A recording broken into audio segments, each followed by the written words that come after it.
Oy. And hello, everyone. Welcome. It is Saturday night. That means it is time for the weekly dig. Looking forward to this all week, especially given the movie we're about to talk about, which I think we all have thoughts on. For anyone new to the stream, it's a live show. We dig into anime old and new. I'm Brent. These are my tremendous co-hosts, John. Say hi, John. Hi, John. And Konbanwa all. And Steve. Say hi, Steve. Hello, Steve. ¿Cómo estás? And Biblioteca. And let's start our dig tonight by analyzing an anime movie we all watched this week, Hayao Miyazaki's 1986, The Castle in the Sky. Typically Laputa, The Castle in the Sky, but that got changed for international release because of what Laputa means in Spanish. So we are going to just move right on past that. Yeah, you got it. Yep. Yeah. Yep. So that really changes the film, doesn't Yeah, it sure does. Well, I thought I watched this movie, but I never have, and as it turns out. And so then, of course, when they bring that up, and I'm like, wait, I know what that means. Yeah. Yep. And for context, this is like, I believe Jonathan Swift, his stories about this is obviously there are a lot of stories like this, like back in the 19th century and such, and there was a legend of this thing, and the made up word was Laputa. There was nothing about Spanish in that, but sensitive families, Yeah. the Brigadoon of the Sky, if you will. There we go. Every 100 years it rises from mist. And let's talk about this opening, because I think it's definitely one of the most iconic openings in the Ghibli canon. And I love how it opens and kind of what it communicates to the audience. Whoops, and I'm going to switch around our view. I forgot about that, so everyone can see what we're doing. There we go. So you're behind a cloud right now, as There far we as I go. can see. Yeah, so we'll fix that. Get everyone where they're supposed to be. There we go. We just get clouds. Now, it should be pointed out, what was Miyazaki's movie before this? Nausicaa. How does that open? Clouds.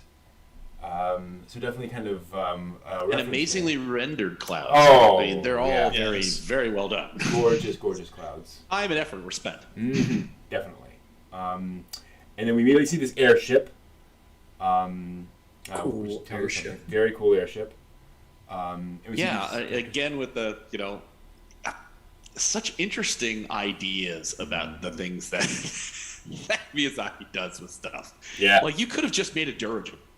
Right. But you've got this weird rotor thing sideways, but it's just like, wow, what a fantastical vehicle that really just pulls you out. It's like, oh no, this is not 19th century ideas come to life, steampunkish. This is a different world. This is a different thing going on. Right. Don't think it's like just ye olde days. Gotcha. I get where you're placing me in this now. I also love that there is absolutely no reason why they should fly. Right. There is no flotation, flight thing. They just do. Yeah. Which again kind of pulls you into, okay, we're in a different environment here. I mean the ship that looks like a bird. I won't say anything about who it is yet, but at some point, one character steps on the rubberized bladder that is the balloon, and it's obvious there's no helium. There's nothing in it. It's just like a balloon for looking like a balloon. Like, how lift works in this world, I have no idea. Absolutely. Much less like Goliath. Yeah. How do you get that off the ground? The power of friendship. There we go. The best kind of ship. Yes. Friendship. But what's so cool about this opening is how little dialogue there is. It's just the ship. It's just these characters. Now we see them looking at another ship, so we know kind of what they're doing. We see that other ship. We see it flying along. Those characters get into these sort of dragonfly things and fly towards it. And then we see this little girl in the window. And just like her expression tells us kind of what we need to know. Yeah. We even have this FBI Men in Black kind of guy show up with food, and she doesn't even acknowledge it. It's like, okay, you know, clear what's going on. I was going to say that was like great storytelling there. You have no dialogue, no nothing. And she's just kind of wistfully looking out the window, and the guy's providing her food, and she's just like, basically, it's, you know, want nothing from you all. Mm-hmm. So you immediately know is something's off. Yeah. Which again, we said it before. It's like there's so much in the art that in live action, you've got all these wonderful muscles in your face and all these different ways that you can move your body in an organic fashion that conveys things without any words. Mm-hmm. Animating that is a real good trick. Right. Because you don't have anything to have body language. So you have to make it have body language. And it's like her entire expression, the tension that's in that room is palpable. Yeah. Because somebody had to sit there and engineer that into that drawing. I'm like, absolutely. Yeah. This is why they're good at what they do. Yeah. That's why movies make money. But yeah, totally. And so you just you get them sitting there. I also love the contrast of the fact that like we don't go inside the room. The camera stays outside the room, kind of looking in on this kind of warmly lit, kind of fairly upper class kind of scenario, but kind of staying outside of it, kind of distant from it. Then she sees the dragonfly show up. And again, what's great about this is, as audiences watching this for the first time, we have no idea who any of these characters are. We don't know who's the bad guy. Mama immediately pulls out a gun. And it's like, okay, this is... We've upped the ante here. Exactly. With their ornithopters. Yes! That's the first thing I thought when I was like, I bet you Brent and Steve are going to be like, ornithopters. Here we go. Which I think they actually call them that later in the movie. Did they? Oh. I think when they're getting on, they get off the ornithopter or something. I'm not sure. Yeah. They come in, and then, to that point, communication... we immediately get a sense of the kind of the type of action movie we have here. The fact that nobody's dying. Right. Yes. It's very kind of cartoony, Lupin the Third-esque, Castle Cagliostro. Exactly. Yeah. Very much that. Well, the way everybody's running and they're masked and they're the physicality of it, I'm like, very Cagliostro, definitely. Well, look at that. Mm-hmm. All the way down to the two crewmen who are working like a Maxim machine gun, and they're kind of dancing it around. Nobody dies. Not only they're pirates, they're magic. Well, I know. I was gonna say like in that sequence, they bring out this like mini Maxim gun. They're turning the crank, and the bullets are coming out, and they're like from 15 feet away. Yeah, that would have cut you in half. Right? It's fine. And then I was reminded, this is Ghibli, right? Okay. Right. Yeah. Very much so. Right. This is a family movie. Off screen. It happens off screen. Yeah. This is aimed at kids. What you don't see is the first three guys who got off the ornithopters who got hit by that. You only see success with the guys who made it. There we go. Yes. Very kind. Very kind. It's absolutely true. It's fascinating seeing how careful the movie is with violence and death and so forth. Because there's definitely death later on in the movie. Yes, there is. But it's carefully handled. And then the villain. Let's be honest. Sets things up. By the way, if you're watching the English version, voiced by the inimitable Mark Hamill. Which thoroughly confused me. Yeah, just like, that's Mark Hamill. No. Yep. So when he pops up and he starts talking for the first time, I'm like, "What? Luke? Yeah. Is that you?" There's a little Joker in there sometimes too. Yeah. I was gonna say I was waiting if he popped out. I watched it in Japanese.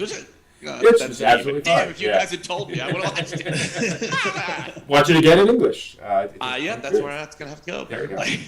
Damn. And again, you learn so much about character where like he's not panicking. He's not going crazy. In fact, he immediately goes to send a message, and he's very focused on that, very calm and in control. And we learn about Sheeta. That she is not simply the retiring, princess to be rescued. Yeah. Because she hits her on the back of the head with a glass bottle. Which if you ever had a wine bottle empty, it's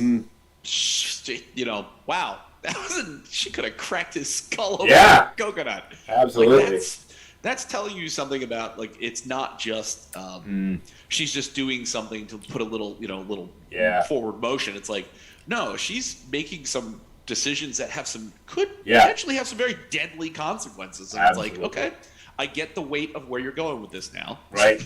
Absolutely. It's like she is in. We don't know, but we know she's in extremis with whatever these people are doing, and it's a deadly experience because she's willing to take that into hand to get out of it. I'm like, damn. Okay, now I know exactly where these guys are. These are the bad guys. Yeah, exactly. They're not there to protect her. Nope. Like, this is what's going on. Mm-hmm. Yep. Plus the fact, to your point, that she then immediately proceeds to climb out the side of the airship. Yeah. That would for me would have been all sorts of Exactly. 3 miles up. Yeah, no problem. I'll just skirt the side of this. Not a lot of places to go on this ship. But again, communicating the extreme nature of the situation. And then the pirates break in, and we get our first our initial lines of sort of plot dialogue, where Mama is saying, I want to get that crystal. And you're like, okay, that now we know kind of where the focus is on that. It should also be pointed out that all she talks about is the crystal. Like she never talks about the girl. That's the only thing she's focused on. Even when Sheeta falls, Mama just goes, "Oh, I lost my crystal." Like, damn. Fairly cold. Singularly focused, indeed.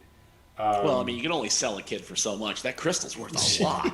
If you get both, that's double profit. Yeah, really? Exactly. And Miyazaki throws a child off into a void at the beginning of his movie, and it's like, all right, you have my attention. You've made your point, sir. Yes, exactly.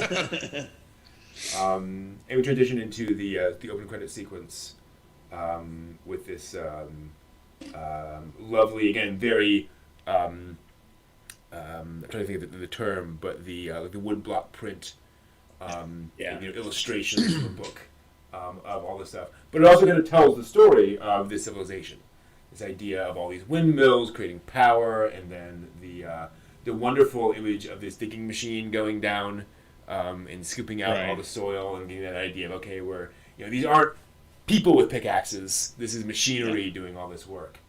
And all of this very, industrial era technology with the black smoke and so forth.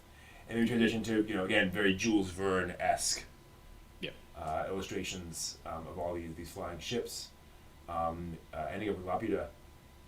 And not just Laputa, like lots of these things. And you think of like what the movie poster would have looked like, which I'm sure it was, Laputa in the sky and all that kind of stuff. And coming to the movie, and you're like, oh, it's not just the one. Like this was a thing. And something that I noticed this time around, which I didn't the first time, is, we'll see if we can get it here. There is an image in here. It ends with Sheeta.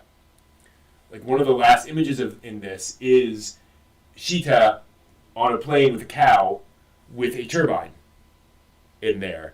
And that is, I think, Miyazaki hinting that, this girl is connected to all of this. She is that is the end line of all of these things, is this girl. Yes, because you see, she talks about her yak, mm-hmm. and Pazu says, "I'd like to go back and see your country and see your yaks." Mm-hmm. So it's like, there she is with her yak. Exactly. She really looks like a giant schnauzer, but that's Yeah, okay. right. It's a different world. Yaks apparently are a little different. I also like the fact that that looks like an actual turbine from one of the ships. The implication being that, you know, when they migrated here, they must have like come on a ship and like dismantled it to do whatever they're doing here. So they've got like little bits of Laputan technology perhaps scattered around their homes. Who knows? Yeah, and then Sheeta falls through the sky, and the amulet lights, and down she comes. And then we come to Cork, basically. Yeah. Ernie Cork. All your wonderful tin mines. Yeah. And again, your visual storytelling. No one's wealthy. Yeah.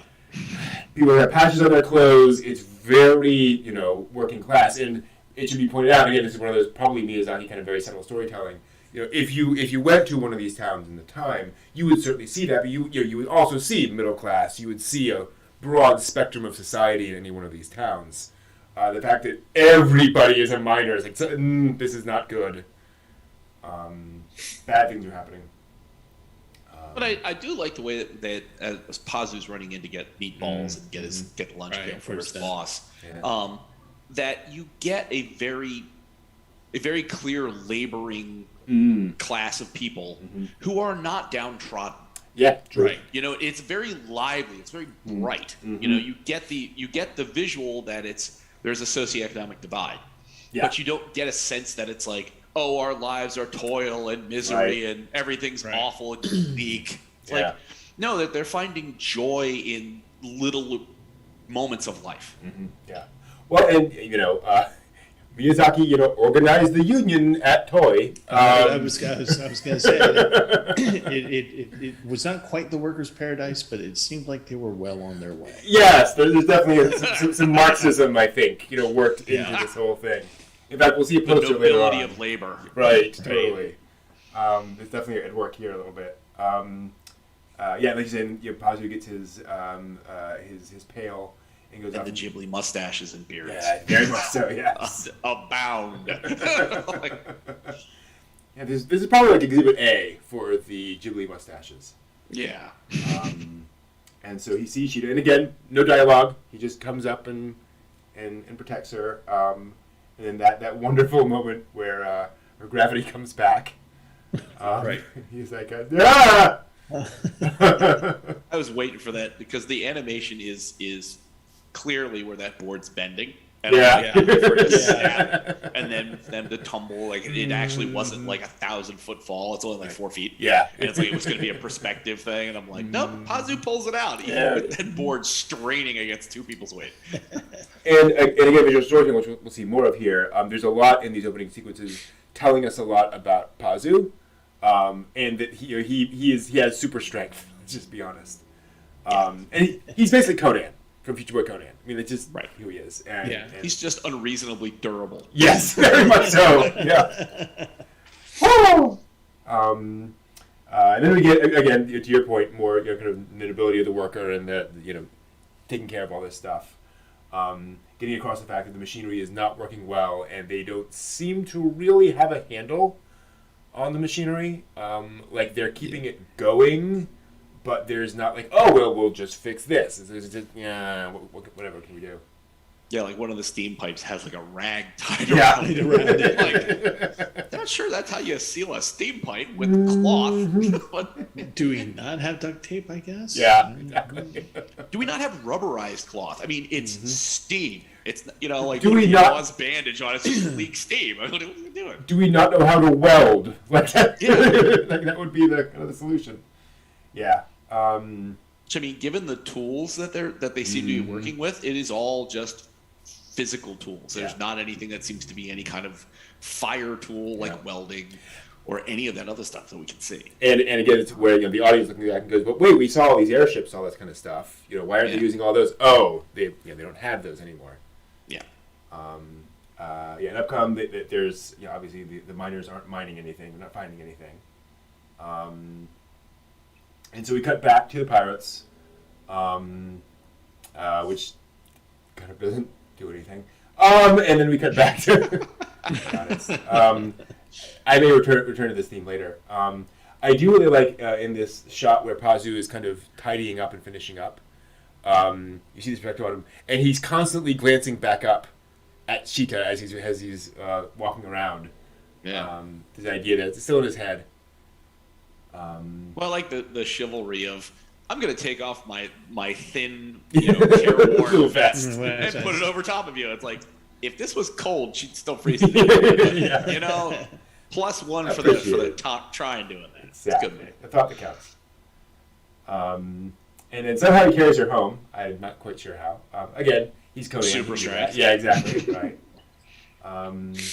And so wakes up, and we get the morning of the slag heap sequence, where Pazu wakes up and plays this beautiful horn piece. Now, for some reason, and I say for some reason because I'm sure there's a reason, but I haven't found out yet. When they re-released this a while back, Joe Hisaishi went back in and he reorchestrated the soundtrack. Like, he wrote new pieces, he changed pieces of the soundtrack, and this is one case where that happened. I think it's kind of interesting because in the original version, it is just a horn. And it's just the horn playing it all the way through. Now it's a horn, and then you hear a guitar playing that comes in to accompany it throughout the piece. And the original version is kind of starkly beautiful, if you will, whereas the new one just kind of has more nuance to it. So if you're ever watching the movie and you're like, wait, this isn't what I remember, are we in a Berenstain Bears situation here? No, it's just there's literally two versions of the soundtrack. I just love the unspokenness to it. Yeah. Is it Pazu's job to wake the town up? Right. Yeah. Why is it not like, just like one short, sharp tone or something, or like a bugle call, like a military bugle call? Nothing. Yeah. What is the significance of releasing trained doves? Yeah. Doves of peace, presumably. Yeah, sure. Right. He's not playing a military bugle. He's playing a trumpet. Okay, so it takes it, more in the civilian. But what do these things mean? Yeah, exactly. Right, yeah. Pazu, you are the town pigeon keeper and the town horn waker-upper. Okay, cool. Yeah. It's very hard. And the fact that, he didn't wake up to an alarm, right? So it's not like he has to wake them up at 6 a.m. every morning or something. He just does this thing. It's very interesting. It could be noon. I was kind of half waiting. I was kind of half waiting for as they're going, as he's playing the song. It's a beautiful little scene where it just kind of tracks through the little town, and you kind of get a sense of world building. But I kind of half expected somebody somewhere, some arbitrary person just yelling, "God, dude, stop it! Hey, shut up!" It's a beautiful scene, but again, I don't know quite why it's there. Yeah. So Cheetah wakes up. But I was going to say, it seems like there is a function to it because absolutely, yeah, because he has Cheetah there, so this is a person that he's literally dropped from heaven, and he's taking care of this person, and he's just like, oh, but I'm going to do these things first, right? And it's kind of like, okay, so this has got to mean something. Please, somebody tell me. But you never get it. Never get it. No. Maybe because she's an angel who fell from heaven, he is the trumpeting herald announcing her arrival. I like it. Totally. You know what? That's actually probably not stupid. No, that's actually yeah. I think and that the pigeons, works. the birds of peace. Oh, good lord! You could also, and they're not quite as obvious as in Metropolis. The pigeon wings. Yeah. Right? Wow. Okay. That I stunned myself. There we go. Nice. He even says, I thought you maybe an angel or something. Whereupon you're okay.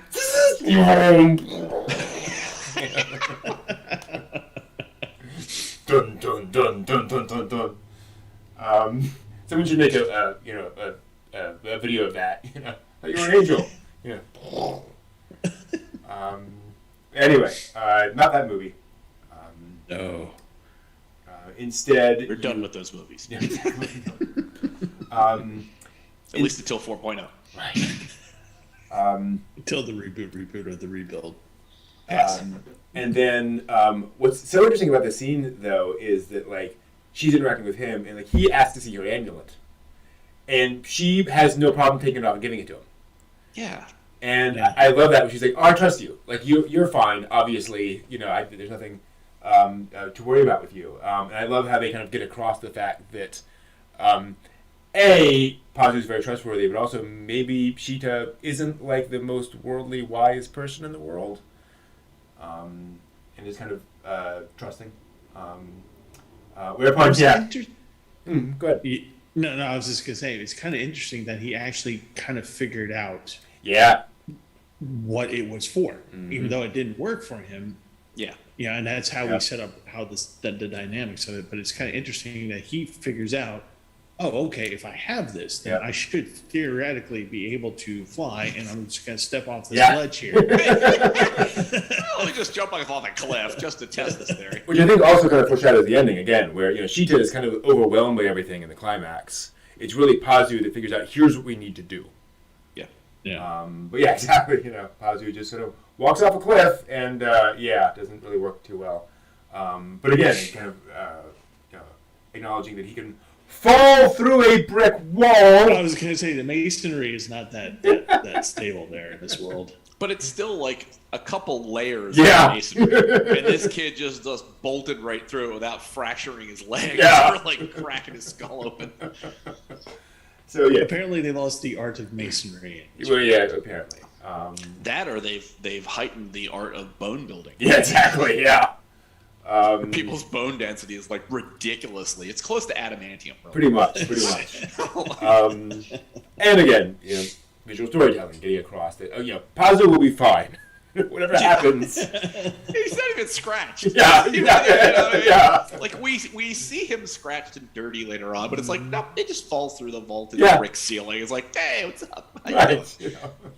He's just grows it like the Tech 9 and destructive. Exactly. Yes. Yeah, pretty much. And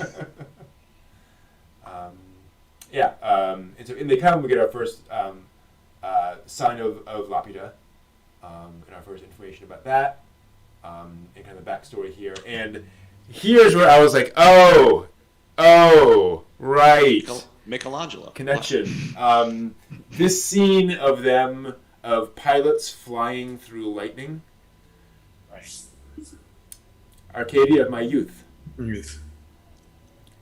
Yeah. Because it's that whole plane scene where he challenges the mountain. Right. It's that huge storm. Uh-huh. So, yeah. Which would have come out well before this movie. It's like, I see what you're doing there, Miyazaki. The universe. Absolutely. They're all those universes are all connected, definitely. And then his father is really good with the camera.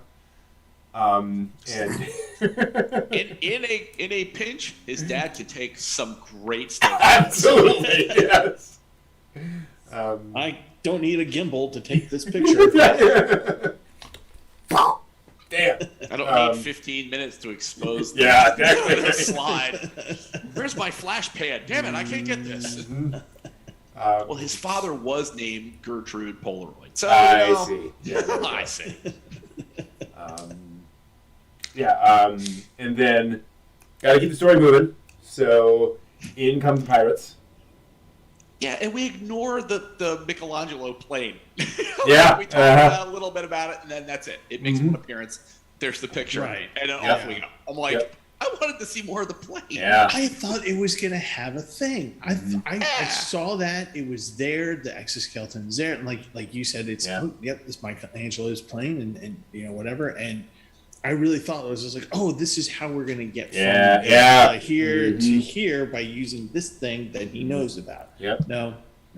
Like a Nadia kind of thing. I was going to say, that's where Pazu's going to use his genius. He's already built this so far, and now he's going to use maybe the crystal helps to get lift for the plane, and they get. I'm like, nope, it's gone. Get nothing. Done. Well, done. That's what Nadia was, right? Remember that was a Miyazaki concept. So I'm sure he was like, let's do that. Let's move. Let's go in that direction with this storyline. Yeah, and then everybody who animated that drew, got everything laid out and done. They were like, okay, now the studio's not going to focus on that at all. Well, and it should be pointed out, that is Miyazaki's way of doing things. He just kind of pushes forward and then figures out how to tie everything together as he goes. And so it's like, one of those things was like, oh, I can't wait for, Act 3 on this. And he's like, yeah, maybe. We'll see. Perhaps. Just go back and treat your carpal tunnel until I come up with some other idea that I'm not going to use. Yeah. And so Dole and the pirates show back up. They figure out what to do. They run off by hiding Sheeta. And then we get this scene. And then we get the Full Metal Alchemist scene out here. Well, I love the fact that they show up in like tux and tails and top hats. Yeah. It's perfect. Like they What bring the out in the hell's car. going on? So when they come up in the motor car, right? Mm-hmm. And I'm watching this, and I'm like, oh, we have another group of people coming in. So we got the pirates, and we got these guys, and no, those aren't the. Oh god. Okay. Yeah. Like you guys beards drug out and a your top Sunday hat. best for this. Like, awesome. God. Mm-hmm. They're good at disguises, apparently, as pirates. Yeah. They're good at disguises. It's a great way to not stand out wearing a Exactly, white yeah. tux with a top hat in an industrial community. Yeah, nobody's gonna notice that at all. Or Totally. the car. Yeah. Nobody else has a car. Like, And then and so obviously Pazu and Shido run to the town where the adults proceed to help them. And here's where Pazu gets hauled into a somebody's house, and like you see literally the Workers Rise Up poster in the background of the thing. It's like, Right. gotcha, Miyazaki. See where we're coming from. But yeah. well, I like the fact for Pazu being an orphan, and he that's brought up later on. Hey, we're both orphans. Mm-hmm. Pazu obviously is definitely a member of the community, which again, the trumpet beyond the herald for the fallen angel, the angel falling from, what I mean? Yeah. That obviously Pazu is a member of the community. Yeah. It's like, and they trust him and they protect him, and it's like, okay, I got that message right there. That he would not have been pulled in if he was just some little street urchin that they took pity on. Exactly. No, they genuinely want to protect him. It's like, oh. Yep. Yeah. It's a very And then you have the Full Metal Alchemist / Workers of the World Unite and Uprise moment against the pirates who are being dandied up and whatever. Yeah. Well, they're And corporate they- capitalist raiders. There we go. Right. Yes. Clearly. Corporate raiders. Yeah. The corporate raiders show up, and they had that big chest expansion scene, Mm-hmm. and it's just glorious because they're both just like, ha ha ha ha, ha. And the wife goes, yeah, I'm not meant that. Yeah. I love that. Like, yeah, that sounds about right. Standing there with their frying pan noticeably above the guys strapping. Yeah, exactly. It's like, oh, you're above this, aren't you, lady? Yep. Yeah. Noticeably unimpressed. Yeah.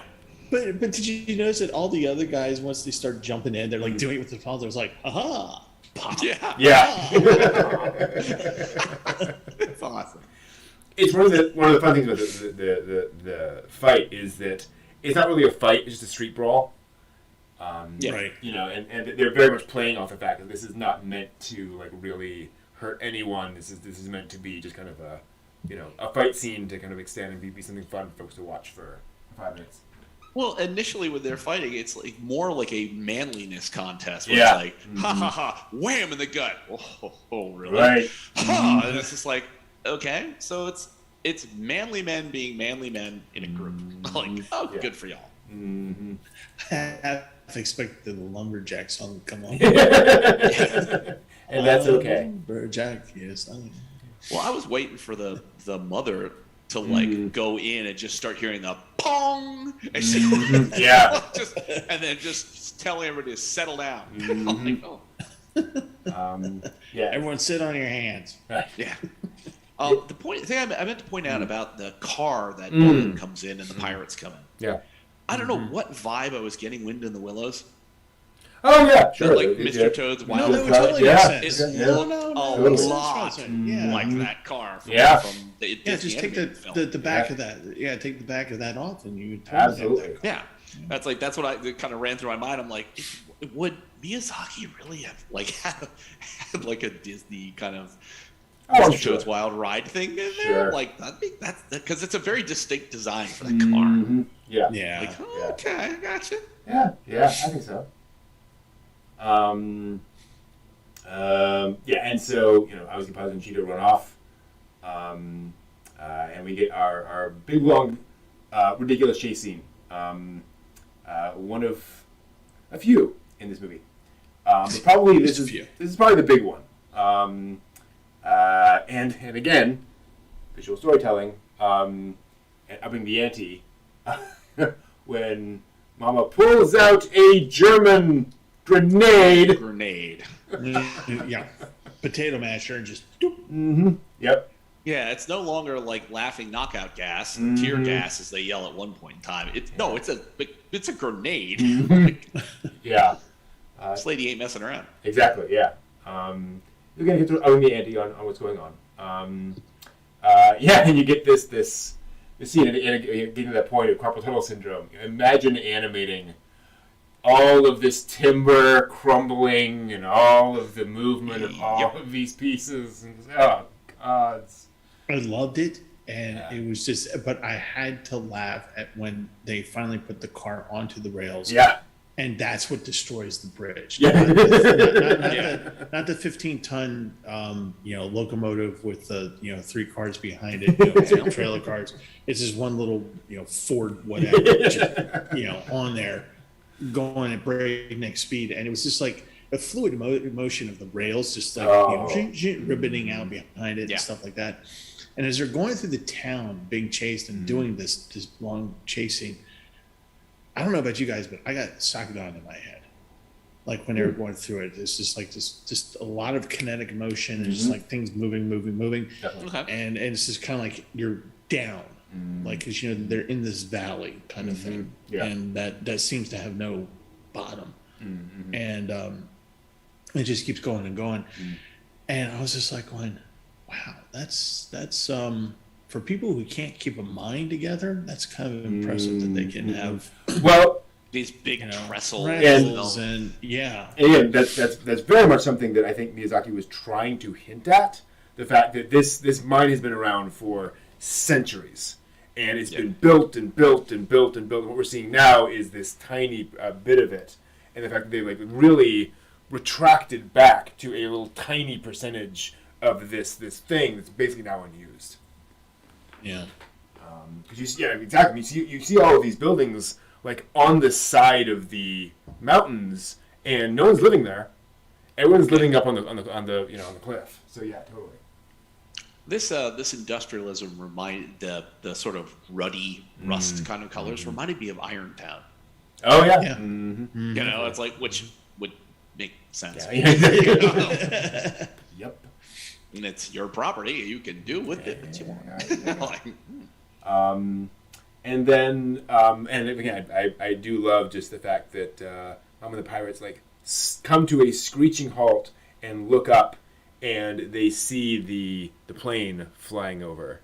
Yeah. And not so much the visual, but kind of the directing story of that, of just bringing everything to a screeching halt to show you this one thing. Very much tells the audience that this is an important thing to pay attention to. And boy, it does that. You're like, okay, that's bad. Like, if this woman who throws grenades is scared of that, what's that? Yeah. Yeah. Yes, we're going to redirect your attention from her braids to the thing in the sky. Yeah. I had hoped at this moment that it was going to be like a dramatic rescue. Oh, yeah. There's going to be some character that we don't know about or something that it's like basically Char. Mysterious. Yeah, some mysterious inventor maybe. Yeah, there we go. Like seen Pazu's plane design and sweeps down and says, "I built the thing. You can have it. Fly away." No, that didn't happen. No. So I'm like, no. This is a movie with a lot of villains. Keep showing up. And so obviously, military comes up. Shito runs off, and so to your point, the bridge starts to collapse, and so we get, again, another iconic scene with Shita and Pazu falling down. And I do wonder how much Miyazaki's kind of playing to his audience here, of especially like a child audience, of going, you know what you saw at the beginning of the movie, right? Like, you know this is going to be okay. Like, I can put these kids in this danger, and you know that they're going to be fine when they fall. It's definitely a pretty scary moment. Yeah, I was just thinking about the anti-Miyazaki, where it's just like, they're not going to be okay. Yeah. They're going to hit the ground with a dull thud and not move ever again. Geez, Steve, way to go. Way to go dark on this one. Thanks, man. Wow. See, now I could have seen an interesting dramatic moment where you, instead of just knowing that they're going to be okay, she drops the crystal. Oh, there we go. Yeah. Then they fall, and then you do the which is kind of tropey in and of itself. Right. They're falling, they reach down, they grab the crystal at the last minute and survive. Right. It's like, okay, yeah, that's been done. But it's like you could have heightened some of that drama. You could have. That way, but yeah. I didn't write this. I didn't do this. I totally you're right, Joshua. That would be very Gynaxic. You have them just fall to their deaths. And scene. Film exactly. That. Yes. Oh, wow, that was quick. Wait 8 years for the next one. Yeah. But no, we clone them. We clone Pazu. Exactly. Yeah. Oh boy. Many Shitas. Actually, that's basically Fractal. Now that I think about it. Yeah. Oh yeah. Yeah. But yeah, they come down, and then Pazu lights his lantern, and funnily enough, just this week, I learned what that lantern is. It's just completely differently. That's an alcohol lantern. You put or an alcohol stove. You put a small amount of alcohol on the bottom, and if you light it, the vapors light, right. And it works as a lantern. And alcohol is shelf stable, so you can carry it on your person, and it's not going to combust. So yeah, that's what that is, and that's what he's kind of hinting at, that this is a normal type of like minor gear that you would just have, clipped to you, because it's something you could safely carry it with you. Better than a kerosene lamp? Exactly. Yes, because kerosene it's certainly more portable than a kerosene lamp. Well, you spill alcohol on yourself. That's one thing. Kerosene. Yeah. That's the idea there. The alcohol evaporates. The kerosene just gets everywhere. So in they go, and we get a bit of Sheeta's backstory. I'm just a lonely girl in the Alps. Wait, no. There's nothing on Heidi. And I'm just a lonely space princess. Exactly, pretty much. So we learn it all. This is a typical backstory. And correct, Kevin. The alcohol only burns for like 15 minutes or so, but it's a good like emergency thing. And generally, you're with other people where you can top it up if you go to places. But it's emergency. And then we get this guy, Uncle Palm. Uncle Palm. It was a crazy cave dweller. It was so comforting when I watched the Ota King's video on this. The Ota King, Toshi Okada, does videos. He's translated a bunch of them into English. And he did a thing on Castle in the Sky, and he got to Uncle Palm and he goes, "Yeah, I think this was a swing and a miss on Miyazaki's part. I mean, thank you." Oh. Because Uncle Palm comes up and he's clearly meant to like do more of this world building and why is Uncle Palm here? There's clearly like, people who live underground and all this kind of stuff. Yeah. Like, what do we learn from Uncle Palm?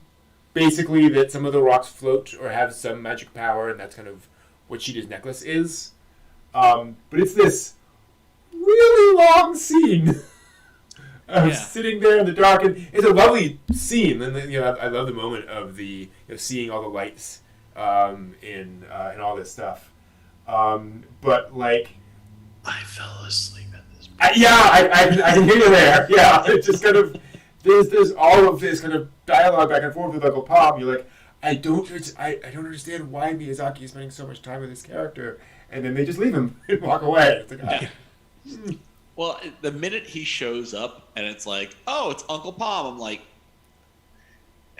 yeah, exactly. Right. So you stay close to me, Sheeta. because you don't want to get lost. Mm-hmm. Okay, so Pazu, does that mean you know all this labyrinth, and you've come down here in the direction you know Uncle Palm is, or is Uncle Palm just literally plot device? It's like, hey, we're lost in a cavern. Oops, we stumbled on plot device. Hello, plot device. Yeah. I'd like to further our story with your plot device-ness, please. It's like, so I didn't fall asleep. I just kept waiting for plot device to do something more. And it never happened. Yeah. I'm like, gotcha. Yeah. One trick pony, plot device right there. We didn't need much of that. I'll be honest. Here's what I think. He is there so that we have the scene in the darkness with the lights. I think that was an image in Miyazaki's head. He's like, how do I get there? I'll throw in a guy who shows it to them, and we'll move on. And we're going to put on through exposition that a bunch of 10-year-old kids are going to go, and somewhat older adults are going to go, huh? Okay, are we past this now? Mm-hmm. Yeah. So completely agree, Josh. This Someone's Going in the Darkness is a gorgeous moment, gorgeous track. But well, it's an interesting substitute for Pazu and Shida, like at some point looking at the sky. Mm-hmm. Yeah. And being like, wow, look at the swirl of galaxies. Look at the stars. Isn't it beautiful? Yeah. It's like, okay, why are you substituting the actual sky for this underground? Right. Now, this literally grounds them versus Laputa, which is in the sky, and what they're seeking is in the sky. So are you trying to make some kind of like statement that it's like, man's desires for sky are limited by Earth? And, we always look to the sky, but we never see what's around us on the ground. Like, what am I making of this? And it's certainly the theme of the movie, is that Laputa was kind of reaching too far. Yeah. And that we are better off on the ground. As Shita tells us later in the movie, just like outright. But yeah, I would call it an awkward scene. It's not a bad scene. It's just kind of weirdly placed, weirdly structured. Well, it's being homeless. Right. Whatever. That put me to sleep. Yeah.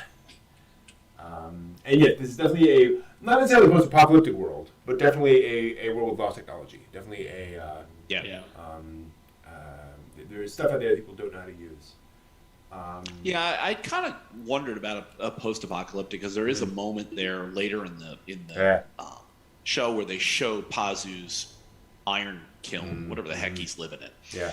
And it kind of pulls back a little, and you see these like large pockmarked craters. I'm like, oh yeah. And it's like, now those could also be test pits. True. This entire place is riddled. Mm-hmm. So it's like I'm looking at it like thinking, oh, maybe the shell holes. That was no. It's you're living in an area that has mining. This is probably a test pit. They didn't find anything. They moved to the next test pit. Yeah. Right. So, but it's. I think it's ambiguous enough that it's totally. Maybe something. It's hard to tell. And if we're pulling in for the future, there was absolutely an apocalypse in that. So they may be kind of hinting at that. So yeah, don't know. And to that point, now that I think about it, whenever we go outside of the town, we see just peaceful fields. Very England type fields. No sign of apocalypse. So who knows? Centuries beyond the third and back. There we go. Yes, exactly. Yeah. 14 years later. No. No. So out they go. They see what they think is the cloud of Laputa.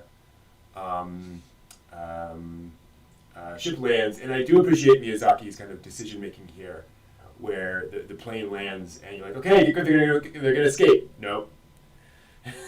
It's not good news. It's like you can't just run from the military forever. They are gonna catch up to you at some point. What? Yeah. To be noted, they were a little quick on the ground trips. True. Yes. The plane, if you had like 4 or 5 guys pop out with guns, be like, okay, that's believable. The plane was circling, looking, sees some people. But no, you have like the entire army show up. Like, you guys spread like 2 men every 10 feet, like the entire continent. They're over there. Yeah. There are a couple of moments in this movie where I'm like, that doesn't quite match up with. Actually, something that Oda King pointed out is that one of the problems with folks who are fans of this is that they tried to measure Laputa based on different shots in the movie. Because you can see Pazu here, and you can see this person here, and you get completely different scales based on which shot you're using. Yeah. Well, that was actually.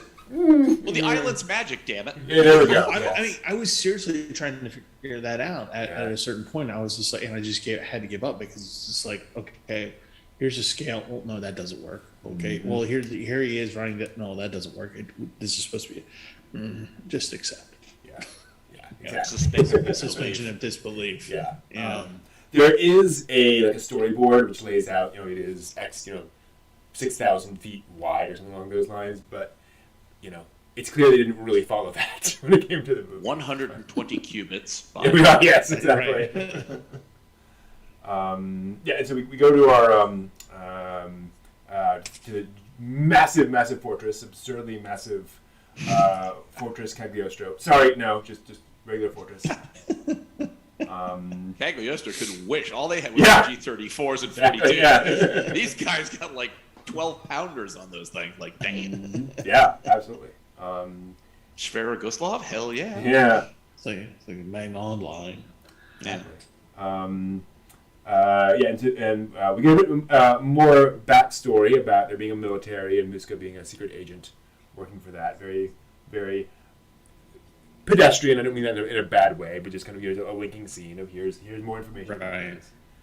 But you do get a delicious little Mark Hamill. Like, if you didn't know it was Mark Hamill, at this point you would know at this point, where he turns around and he goes, and that makes me your commanding officer. Exactly. And just the voice, so you're just like, Mark Hamill. There. Boom. Dang it. I missed so much in not hearing the English cast. I'll also say General is straight out of Gundam. Like, he's a Zabi, just straight up, pretty much. Yeah. But yeah, and then we get Cheetah in her room, very Nausicaa, actually, in terms of like sitting on the bed or sitting by the window. And that's funny. The red dress, that is kind of so. I think Cheetah is basically Diana from Anne of Green Gables. Same personality, same character design. You just unspool the Princess Leia hair, right? It's Diana. Very much a personality, and Diana Cavendish. Here we go. I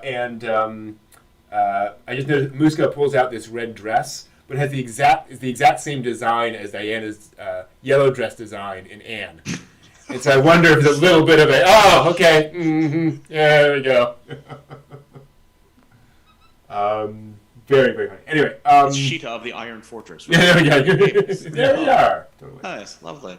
And so in we come to meet the robot. And I would love to have seen the reaction of the fans watching this movie in 1986. Because they build up to it. And there's this big, what is this going to be? And as I mentioned in some of my panels before, this is straight from an episode of Lupin III that Miyazaki directed. Like this is literally from that episode. So imagine the build up and the fans going, oh, wait, yeah. Wait.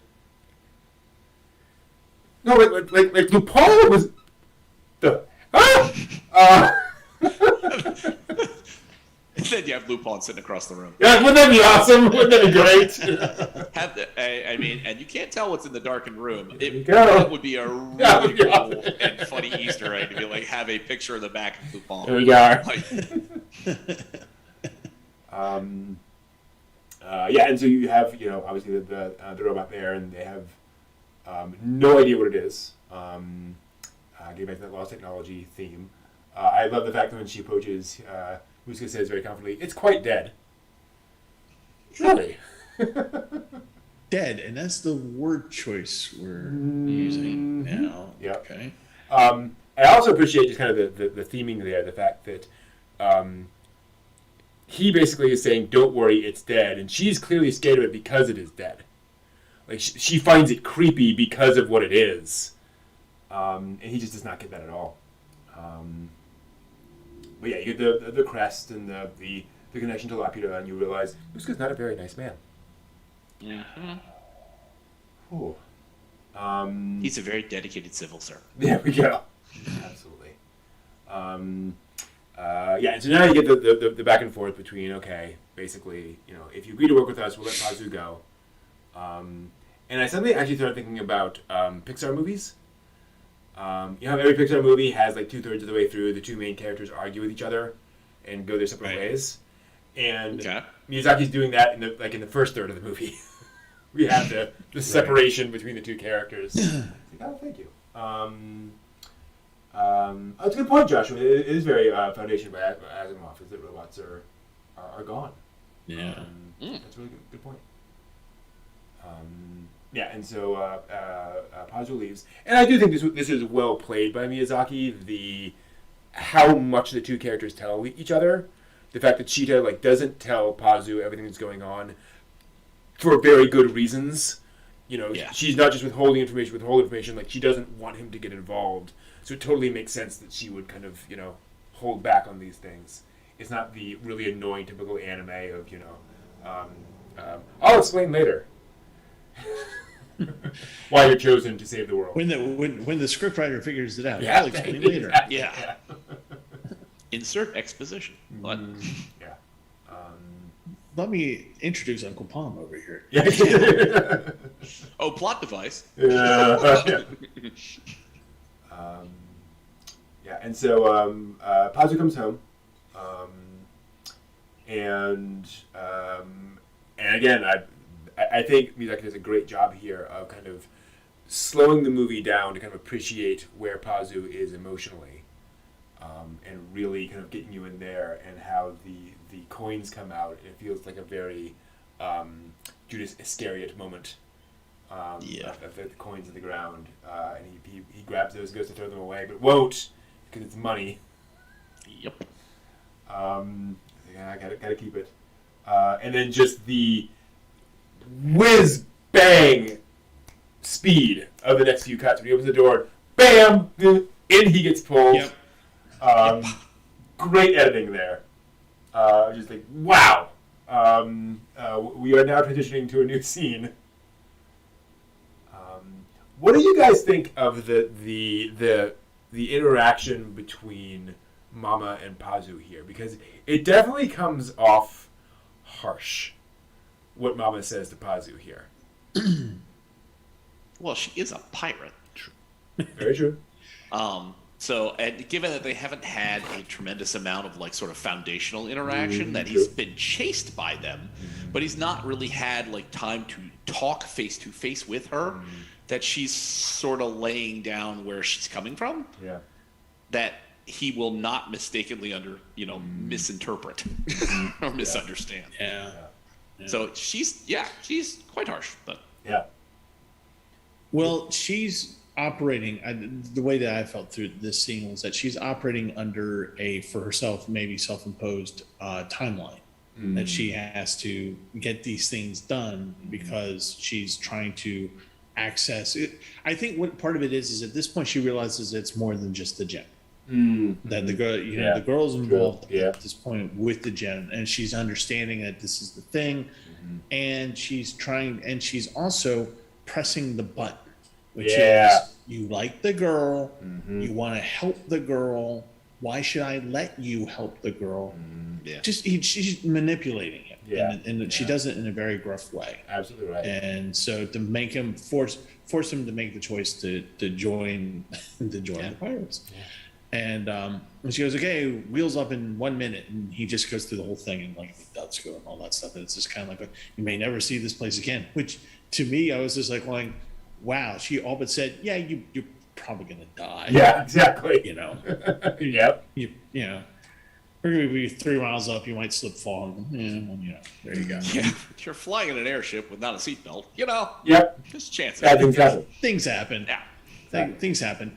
But she clearly thinks, by virtue of even being in his place, she thinks that he is an avenue to get to the girl, to get to the treasure. Well, that's she's realizing that's not just the one aim. Yeah. Absolutely. They're not just staying here; they're waiting for him to come back. Yeah. Right. Yeah, Pazu didn't have that food. Exactly. Yeah. So they've cooked, they've gotten things ready, they're waiting patiently. Yeah, exactly. And the other Joshua, I think she comes into her own here as a character. Up until now, she's been all we've seen of her is this sort of cartoonish, antagonist, and now we see the wheels turning, really, in her head. It really works. Yeah, because by this point in time, the whole stopping on the train tracks, seeing the armored train, that now it's no longer we just intercept the airship, get the girl, get the jewel. Now it's what avenues do we have to access the girl? Because we now have whoever, the military guys or the government guys, guy, and the army are involved. Now we've got a lot of different parties playing in this, and we need every single piece of this puzzle to come together. And Pazu might help us get her. And if the jewel's on her, then that can get her slipping away from the two other parties that are the problem. It's like, okay, Mama's, you're right. The gears are turning. She's working a lot of different angles to try and get that jewel. Absolutely. And so I'm just gonna have to cut in here and throw a side note to you guys, because I don't know if you've ever seen this, but every time you guys say "Mama," I think Mama from Judge Dredd, the movie Judge Dredd in the comics. I have not seen that movie yet. Mama. So okay, sorry. It's for the Stallone one. Okay. Judge Dredd. No, the one, the Carl Urban one.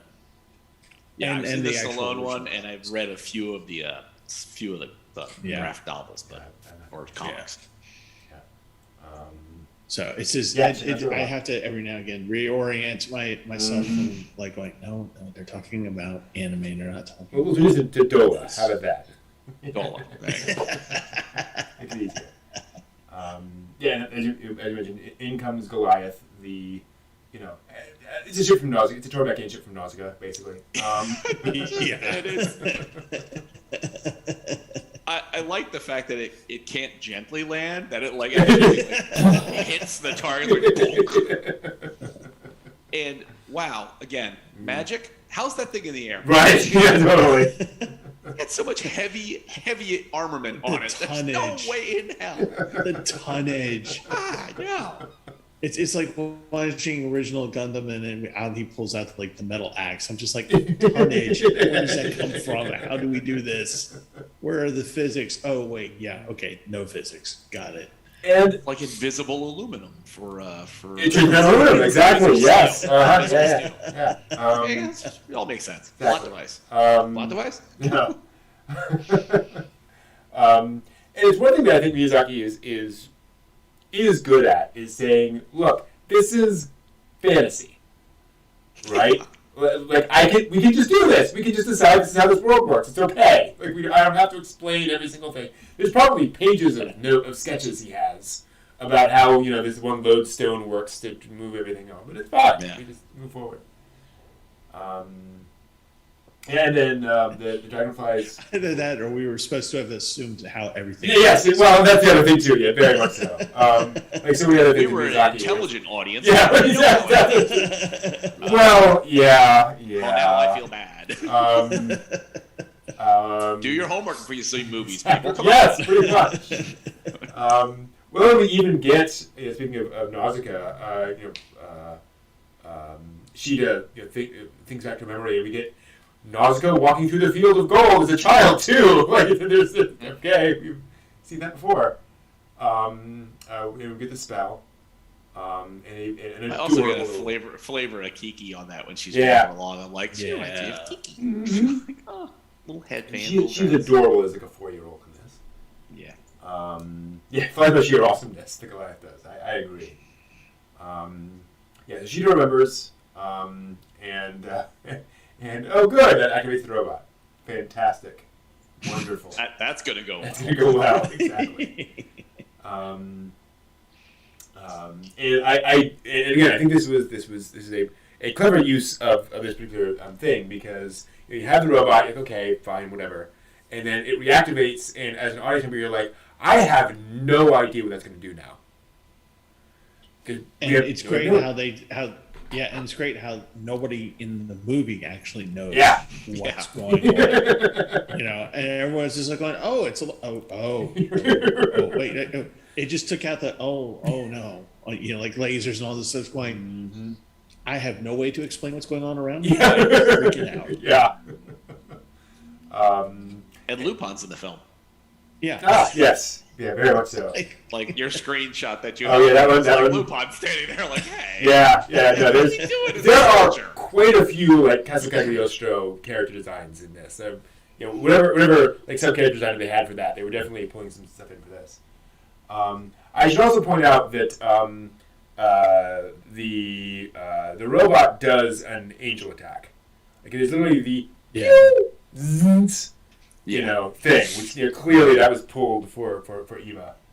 Obviously, you have God Warriors and Oz could do it, but it's more just it's the as opposed to that really sound effect.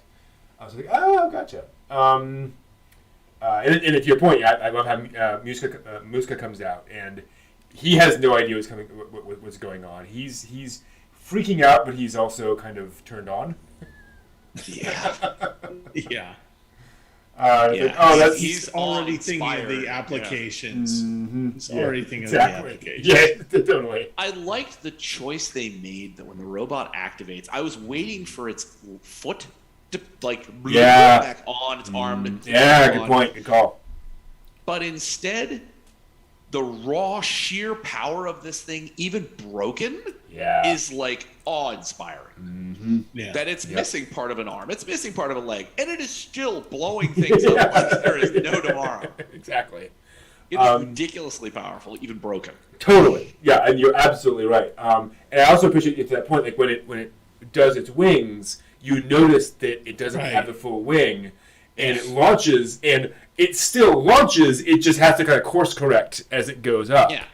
And so it's still, it's 95% effective. Absolutely. And I also just love the imagery too, where that first sight, that first inkling of what's going on with the robot, when Muska grabs Sheeta, and the robot immediately cuts off the bridge between them. Yeah. Yep. I think I understand what you're trying to do here. Not clear. It might just be a random attack, but there's our first kind of hint that he's trying to protect Cheetah. Was it me, or did you hope that he lost his hand? Yes, I was. Yeah, I was thinking there'd be a little this bit would of be good damage comeuppance for the bad guy. Be like, oh! That's why they chose Mark Hamill for him. Exactly. Exactly. Right. I was going to say too. That was perfect for Mark Hamill. There you go, one hand. There you go, Luke. Yeah, totally. And so obviously destruction ensues. You're absolutely right. Yoshida doesn't even know it's with the robot. They're all just kind of guessing. Yeah. It shows where Laputa is, and then it comes up. We have more and more stuff going on. And where the heck is Pazu? And I say that because 20 minutes ago he was in sight of the castle.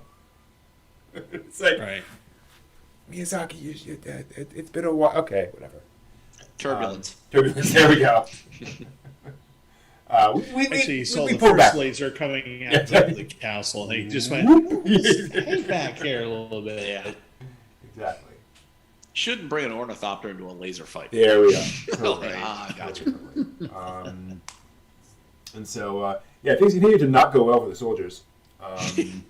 But again, there's a moment where it could have cut everybody in half at the top of that tower. And instead, you just get that boing that hits the stone. They're like, no! And then run out. Yeah. That was a really interesting thing because I think what they were trying to get across there with that is that it comes up, and it's kind of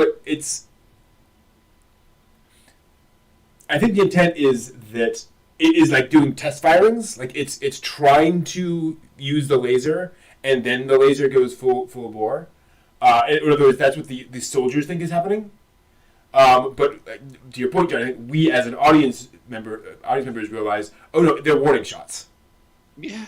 Basically. Because it could have cut all y'all in half. Easily. Absolutely. Would have been a whole different movie. Yeah, exactly. Yeah. Yeah. And it rains death and destruction. Kind of like an angel. Yeah. And yeah, Ken Laser, I think it's also hinting at that kind of the idea of an apocalypse. They're the god warriors from Nausicaa, basically. That could very well have gone over the land and annihilated things. And then, Pazu, the company finally show up. Shido wakes up to this, let's be honest, horrific vision. And anyway, I appreciate Miyazaki kind of putting us in her eyes in that moment where she wakes up and she just sees burning destruction everywhere. Burning hellscape. Yeah, exactly. And she's kind of, freaked out by that and horrified. It's like, well, yeah, thank you. That would be your one's reaction.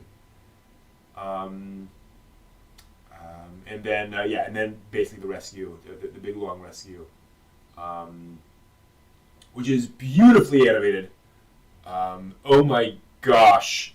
Think of all of the coordination of animating these scenes, the special effects, the movement, the integration of all the characters who have to, be in different, angles from each other. And, it's nuts, this particular sequence. And then we get the kind of the apotheosis of this scene. And again, I do appreciate it. Of now we finally realize we have confirmation that he's just trying to help. As it hands it off and then is blown up by the military. And it takes a shell to the chest, twice? Yeah. Yeah. Second time, and you see second time not so successfully. Right.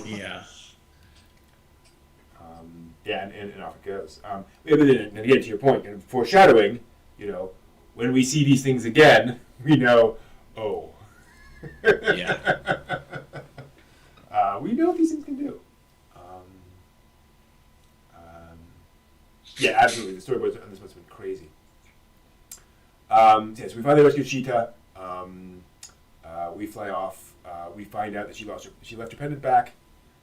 As Muska now has the pendant, he knows where Laputa is. And off we go. And we are halfway through the movie. Yeah. Yes, we are. Again, this is a joyful movie to watch, but boy, is there a lot of it. Yeah. This time it started at 11 o'clock, not midnight. Yeah, exactly. Yeah, I think I started at 9:30. I was like, oh, it's going to be a long night. Yep, it just goes. And here's where they fly past the side heap, and you see those. I agree. They look maybe like bomb craters, maybe like they're just digging pits. It's intentionally hard to tell. Mm-hmm. Definitely. It's funny because I couldn't figure out what they were either, but part of me was wondering if it was as we get towards the end and we see the destructive power of the station. The arrow of Ramanyana. We test it. Yeah.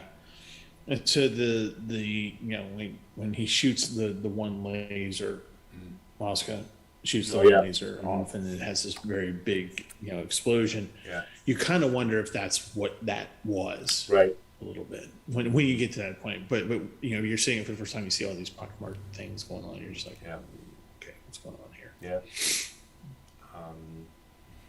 So we go onto the ship, and we get introduced to the pirates, and Pazu and Shida get their time with the pirates. We get the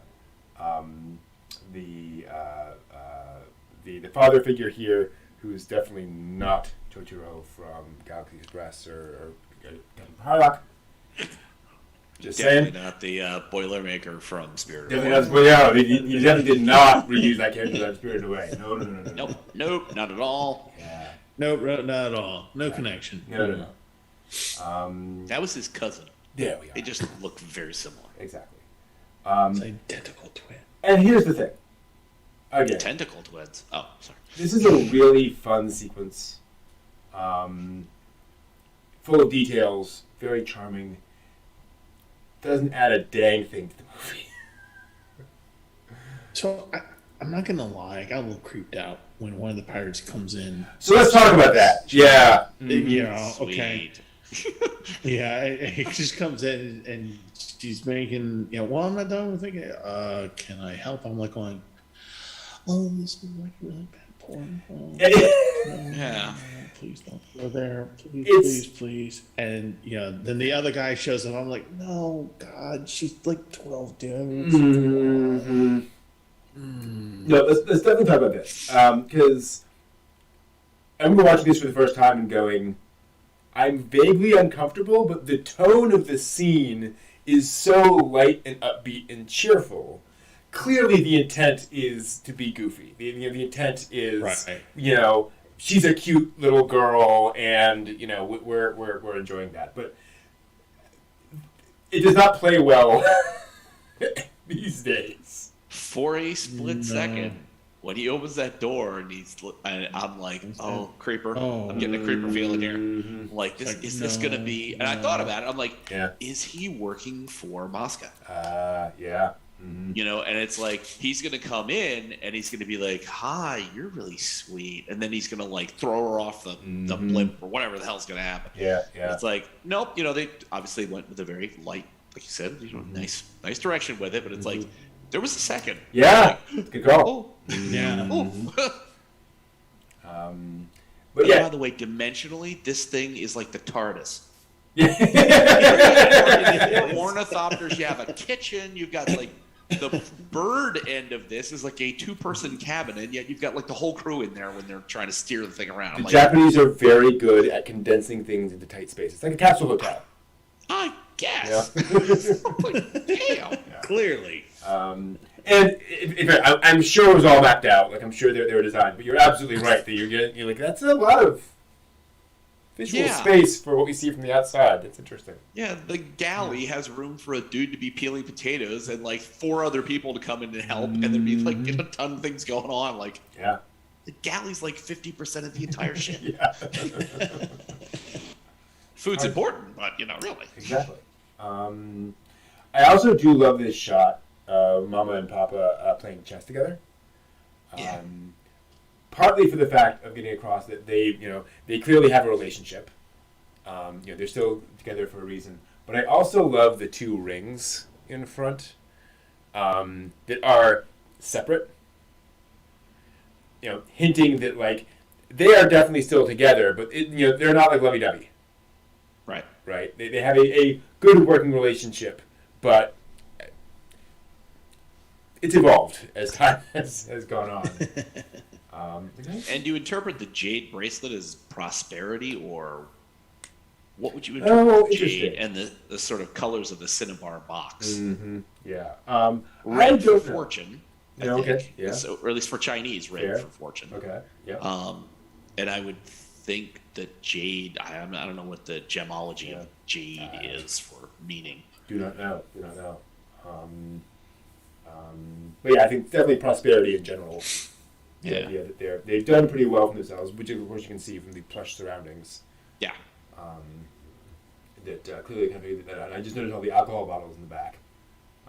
So that also is a good sign. Well, they are pirates. Exactly. Yo ho, yo ho. It's mostly rum.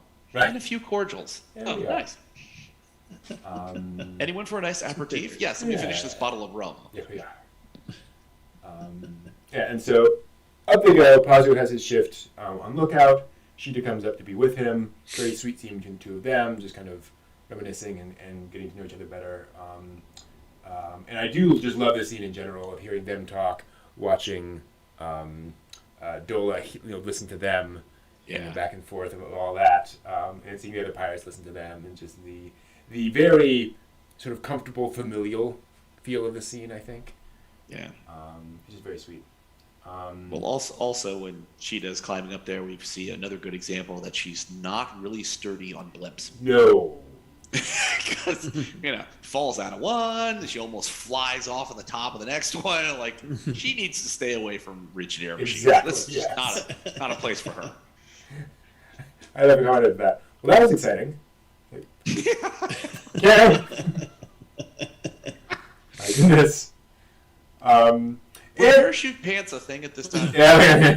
Because apparently this is like an MC Hammer moment. There we go. And this is one of the things that I think some folks diss the movie for, that I didn't have a problem with, is that one of the things about Pazu and Cheetah is they very much act like children.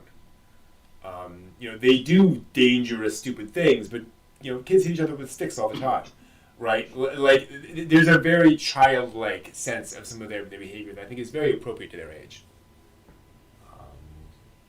Well, it's sort of that tweening moment, because Pazu lives by himself. Mm-hmm. Obviously, Sheeta had lived at the farm by herself, so they're in that sort of transitional moment where they still do childish things because they don't have a worldly understanding of what's going on.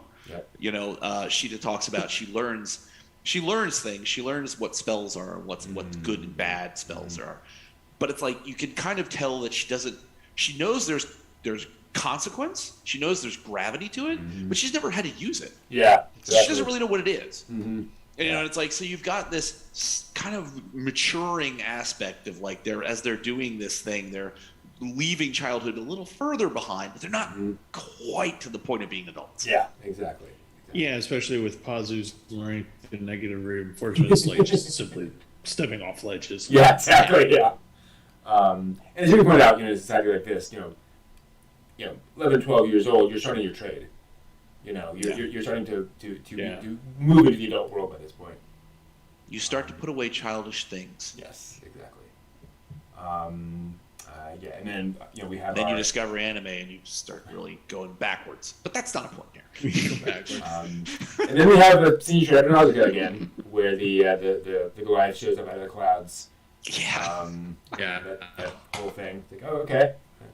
Go back to that well. And I do love that very whale-like image of it going back under the clouds and the menace of it. Very cool. But yeah, then they get in the glider, and we see the hurricane. We know what the hurricane is. Again, I think these are all very effective, but very kind of linking the scenes of, okay, we need to get to the next spot. People are realizing things and moving forward. Nothing. Let's have it on deep. And so in they go into the eye of the hurricane. Papa, can I make it go any faster? And in they go. With, again, another... Let's see if we can get it here. Yeah, I mean, the whole scene inside the hurricane is straight out of Arcadia of My Youth. Like, it's blatant at this point. Yeah. Yep. Yeah, we've seen that. Like, oh, okay, gotcha, cool. And you're absolutely right, Joshua. They do very much evolve as characters as the movie goes on. The two kids. And then they land. And we get this again, sort of very iconic sequence of just all of these clouds, and there's these little glimpses of imagery of land, broken pillars, and that gorgeous Hisaishi music just swelling up under all of it, to finally reveal they were finally at Laputa. And again, good on them for holding off until now. Yeah. That we do get a big reveal. And then they untie ourselves, and then speaking of, let's talk about again, sort of the iconic moment of spinning Sheeta off the edge of the cliff. Yeah. Kids. We just heave you back on so we don't die. Right. Right. Children are children. And then Robot shows up, and here's where we get a little less visual storytelling, a little more just storytelling, where we discover that it's here just to move the aircraft because it landed on a bird's nest. Surprisingly sweet thing for it to do, as opposed to kill everything in sight. Yeah. Save the birds, kill all humans. Yeah, exactly. Pretty much. And I think I'm going to explore Laputa a little bit. Now, one thing that... and then we get Pokemon after a while. Yeah, very much so. Yeah, the little I wanted so much more exploration. All the time it took us to get here, I wanted to see a lot more of this, mythical, magical floating world. I agree. Now, one thing I didn't write the movie. One thing that I think isn't made explicit and clear in the movie is that Laputa is actually two pieces. There is the Laputa core, and then there is that extra ring, and what we see later is the devastation device run down to the bottom. So what we're seeing here is really kind of a transition as they're going from kind of the one part into kind of the core of Laputa with all of these, with more of the nature. And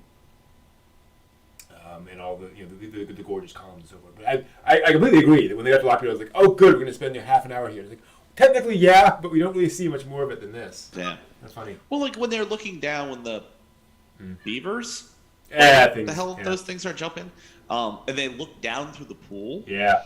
It's like, we get a sense of decay, but what was this that this is a pool now that you can see there's more city down there? Yeah. Was it always city down there?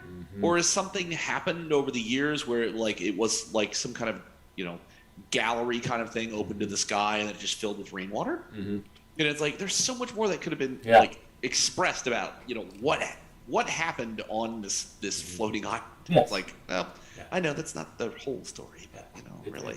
It's a very, very mysterious thing, almost like an angel's egg, one might say. Yes. I mean, well, Castle in the Sky 2, when it comes out in 20 more years, we'll get an answer. Actually, Uncle Palm will come out with a scuba gear and just be like, "Oh, oh, this drain down here is plugged."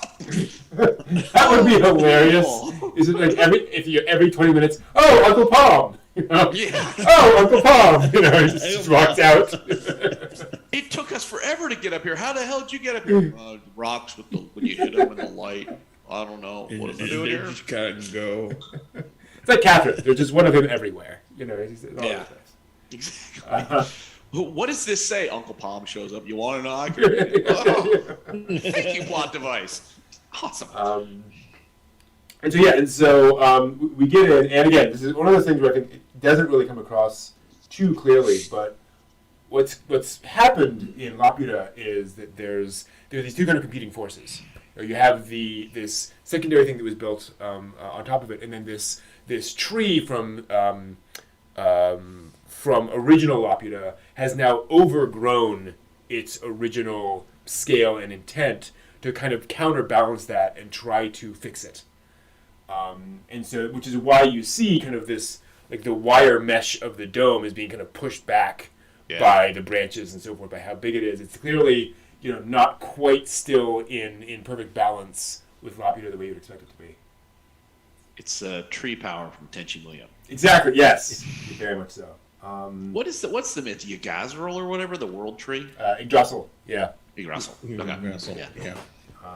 Sorry, my pronunciation of like too many consonants in one spot never any good. Yeah, exactly. And so obviously we get more about Laputa. It should also be pointed out, one thing that's kind of a little unclear. This is not a monument. This is a grave that the kids are in front of. Yeah. They obviously interpret it as a monument because they don't know what this grave looks like. But this is very clearly a grave of perhaps the founders of Laputa or whatever. But if we can assume that everyone left, this is kind of them leaving behind and saying, here we are marking our dead for the future. And then it would have been great to have known. You know what I mean? Like to have somebody read, because Mosca has a booklet that he goes through. Exactly. Reads it. Mom shows up and like, I wonder what it says. But Mosca has a booklet that he can like interpret the panel that he's working with. And it's like, couldn't you just have given us like 2 minutes where he was like, oh, these are the founders of Blood. It says here, like, oh, please. But no, just kind of present it and walk away. Well, if you see there's a panel in the back of a shot which shows an image of a curve. And that curve is an ancient Mesopotamian image. I see now. It's all become clear. See, this is all cuneiform. If we knew Exactly. From Okay. from the city of Yeah. then we would have known exactly what that was said. It's our own fault for not knowing It's that. completely our own fault. Homework. Yeah. But we do also get, and again, this is where I wish I could have been in the audience when the fox squirrels show up. Yeah. Yes. It's such a wonderful moment. And it's just straight fox squirrels from Nausicaa.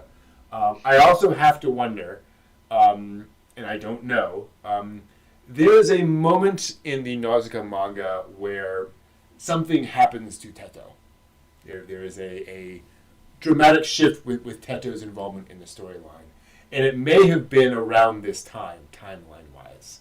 And so I wonder if that also didn't kind of tie in a little bit, where it's like, you just read this in the manga, now we're going to, put this in the movie. Again, I don't know, but it is certainly possible. It's interesting. Everything's great. Everything's wonderful, and then it's not because the evil military shows up. Yeah, paradise is wrecked again. Exactly. Were there plushie toys for sale? Yes, there were. I owned one. There are definitely fox squirrel plushies out there. And so the military shows up, and we enter the... Okay, we have half an hour to go. We have to get into the Death Star, do the thing. Yeah. Yeah. And so Muska goes off on his own, and you're like, oh, okay, here's we suspected that Muska had his own agenda. Now it's going to confirm. Poor two stooges. Yeah, exactly. Oh yeah. His loyal henchmen who pay for their loyalty. Very much so. You will be rewarded handsomely with death. With a quick and painful death. I mean, did I say painful? I'm so sorry. And the soldiers loot Laputa in a somewhat over the top but very, very obvious way. A very, very clear the message here, I think. And not a very culturally friendly and No. aware of significant value of these things. Yeah. Just ripping them off, throwing it in a pile. So we have like when the soldiers are stripping the gold, gold paneling off of like a column, and it's like, wow. No, don't bother studying that.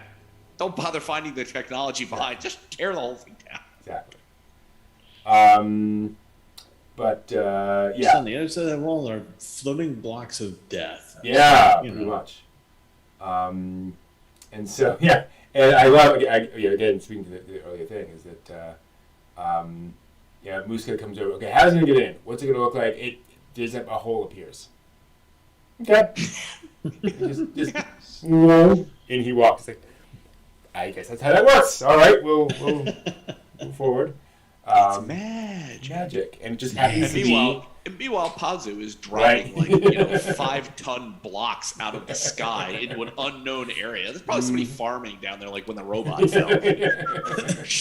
Boom! Oh, what the hell was that? Sorry. Yeah. And so Sheeta gets kidnapped by him. Pazu obviously can't rescue her. He gets the graze in his cheek, literally shedding blood for her. And his first real injury in the whole film. Yeah. Right at the tail end. Exactly. Yeah. He can take a hit. So he offers to. He can survive a grenade. Yeah. Yeah. So he gets the stuff from the pirates, frees them. So we're kind of moving forward on that. Interesting statement that she makes. After she shakes out the gun and the little grenades. Yeah. She goes, he has become a man. Oh, yeah. Your gun and your bloomers? Wow. Yeah. Yeah. No, absolutely. Yeah. Mm-hmm. And that grenade scene where she's just like, it wasn't me. Yeah.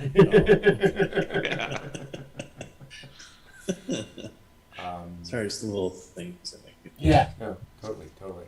I'm actually now seeing a mural on the back, and I'm actually trying to interpret the mural and figure out what's going on in the mural and all that stuff there. But whatever. I'm sure we could dissect all of these things. It's probably ancient Sumerian. It probably is. Again.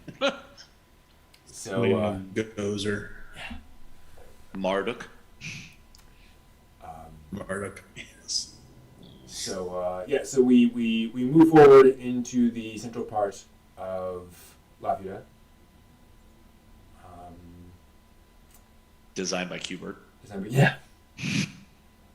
And in they go, and again, here's where we see that the tree is trying to push out or protect or otherwise change what's going on in this chamber, which is why it's so overgrown. And Muska has a really bad reaction to all that. Yeah. Yeah. Like, it's kind of over the top. Like, what's that? He's offended. Yeah. So, I mean, is it a surprise? The entire place is overgrown and falling apart and in shambles. So it's not really a super surprise, and it's not like it's compromised the operation of any of the central core. Right. But you still see the blocks in the room where he leaves his henchmen to die. Yeah. Those are still moving around. Mm-hmm. And then in here, it's like, oh, you got a field of wheat and trees. Mm-hmm. It hasn't really hurt anything. Yeah. So, personally, I think this is Miyazaki doing his, people who like technology are bad thing. Where I think Muska has very much a technology focus, put it that way. right. Nature bad, technology good. So, what's his nature doing here? Damn you, nature. Yeah, pretty much. So he finally reveals the 8-sided dice of doom at the center. And starts decoding all the little bits and all the little control things, and we start accelerating into the end. He starts converting and actually using the weapon power of that. I do love this shot when he has all the little points come out in there, and we cut back to the general who's just standing there sweating at the opening, at the entrance. And Muska goes, "Just come in, it'll be fine." And you can see the general famous. Yeah. Anytime the villain says it'll be fine, no. It'll be fine for the villain most of the time. And given how cartoonish the general has been up to this point, I really appreciate that they show that he knows he's walking into a death trap. Like, he clearly is like, I know what's going to happen here, but I have no choice. I have to go in. So it's the self-awareness there is, thank you. Yeah. So in they come, and to your point, bad things happen. As they use the giant laser of doom to destroy things. And a lovely, impressive explosion. Yes, exactly. But it's underwater, so no one gets hurt. Yes. It's all good. And then, where's the point at which he... Yeah, there we go. And then he opens the floor, and down they go. And again, at this point, it's really interesting how no one ever gets shot. No one ever gets knifed. If anyone dies, they just fall. It's very PG. Right. Yeah. Mm-hmm. Yeah. Death off screen. Death off screen. Very G.I. Joe. Well, maybe we're not going to had contemplate crystals. on the fact that right. We're not going to contemplate the fact that none of them have crystals and that they're falling at probably about 2 or 3 miles, so they have time to think on the way down. Going, oh, well, it's water. You can land in water. That's it's water. They'll splash out. It'll be fine. It'll be fine. Watch your toes. And again, if you work Conan can survive that just fine. So it's like, maybe they can too, Possibly could fall through bricks. What's hitting in some water? Maybe the Goliath would, swoop down. There we go. Parts of it could swoop down and pick them up. Oh, yeah. Should be fine.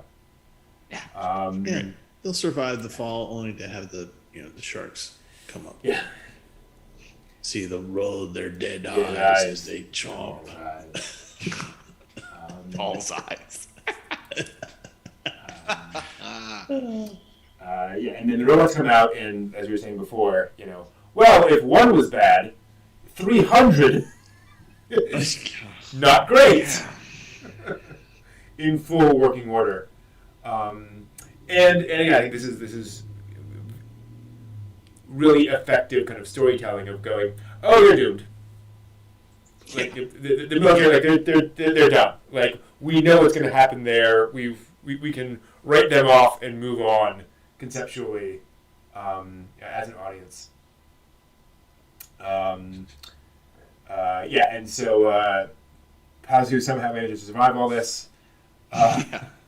Just kind of absurd. I'll just grab onto the thinnest vein possible. And granted, again, look at Cagliostro and Lupin leaping across the roofs, and barely hanging onto things. It's very much that. I think it's also somewhat of a testament of Mosca that he rejects nature and he's all about the technology. Oh, good call. And here we have Pazu, who's like, his life is hanging literally by a branch, by a vine. Mm-hmm. So it's nature that he's clinging to keep falling to his death.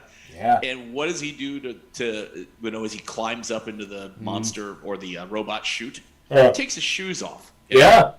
Because now he's all like hands and feet back to nature, baby. He's climbing that up, beating technology one footstep at a time. Yep, exactly. That's a great call. Nature saves his life. Yep. Because you can't cling to the Death Star unless you've got, or the Cloud City unless you've got like an antenna. Exactly. And there was no antenna there. Yep. That is a design flaw. Exactly. Along with that 3-meter wide exhaust port. Mm-hmm. Yep. Yeah. Mm-hmm. Big design flaw. Bullseye wall press and T16 back home. They're not much bigger than 2 meters. All he wanted was power converters. That's all exactly. And so Sheeta runs off, and I found it interesting when she runs off into this area with kind of the storage of the other robots that are not the same design. Like they have breasts, kind of. Yeah. It's really interesting because I don't know what they're getting across here, other than there being other robots with other designs and other kind of intents in them, and other roles perhaps. But it is a neat little bit of world building of there are other kinds of robots. Possibility of an old nursery. Possible. Yep. Mm-hmm. A little creepy to have giant feminoid robots raising your children, but. Who knows the culture that was in Laputa? So, absolutely. And then Sheeta and Pazu reunite, and Sheeta does the smart thing, passes the stone to Pazu. Yeah, right. Thank you. I thought he swallowed. Yeah, he just put it in his mouth. Yeah. I was like, wow, okay, that's kind of a way to like defeat the bad guy, to be like, haha, I swallowed it. And then the bad guy produces a knife. It's like, that's the other problem. Go really badly from here. Not good. But Pazu continues on. And we have the standoff where Sheeta kind of just stands there and monologues for a little bit about, don't you understand what you should do, and you should do the thing because I'm the heroine. And it just, one of those things where, again, for an 80s movie it's fine, but it kind of feels a little flat these days. Yeah. Well, it also feels a little weird when you have a kid with a grenade launcher who's sitting 2 feet away from it and it explodes. Yeah. It's the 80s. Exactly. Stuff like that happened. Definitely.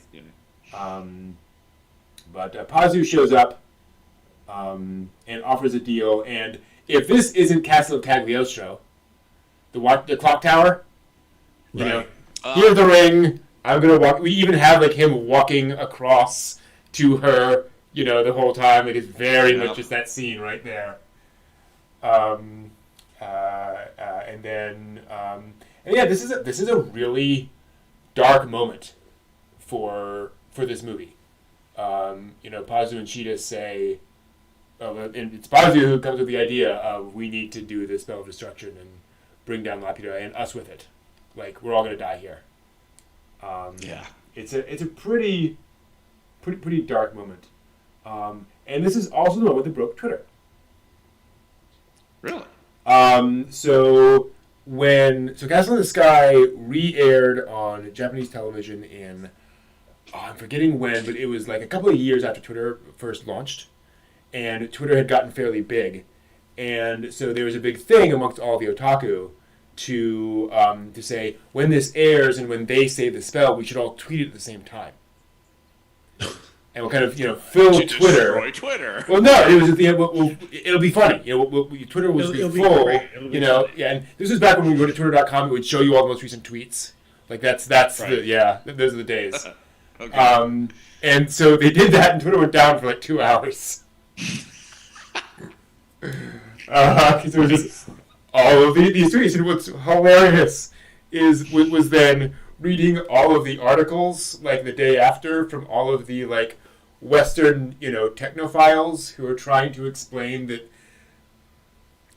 anime geeks in Japan broke Twitter because of this message in this movie, and we don't know what the heck we're talking about. Why did this happen? Like, there are many layers to this that we cannot explain.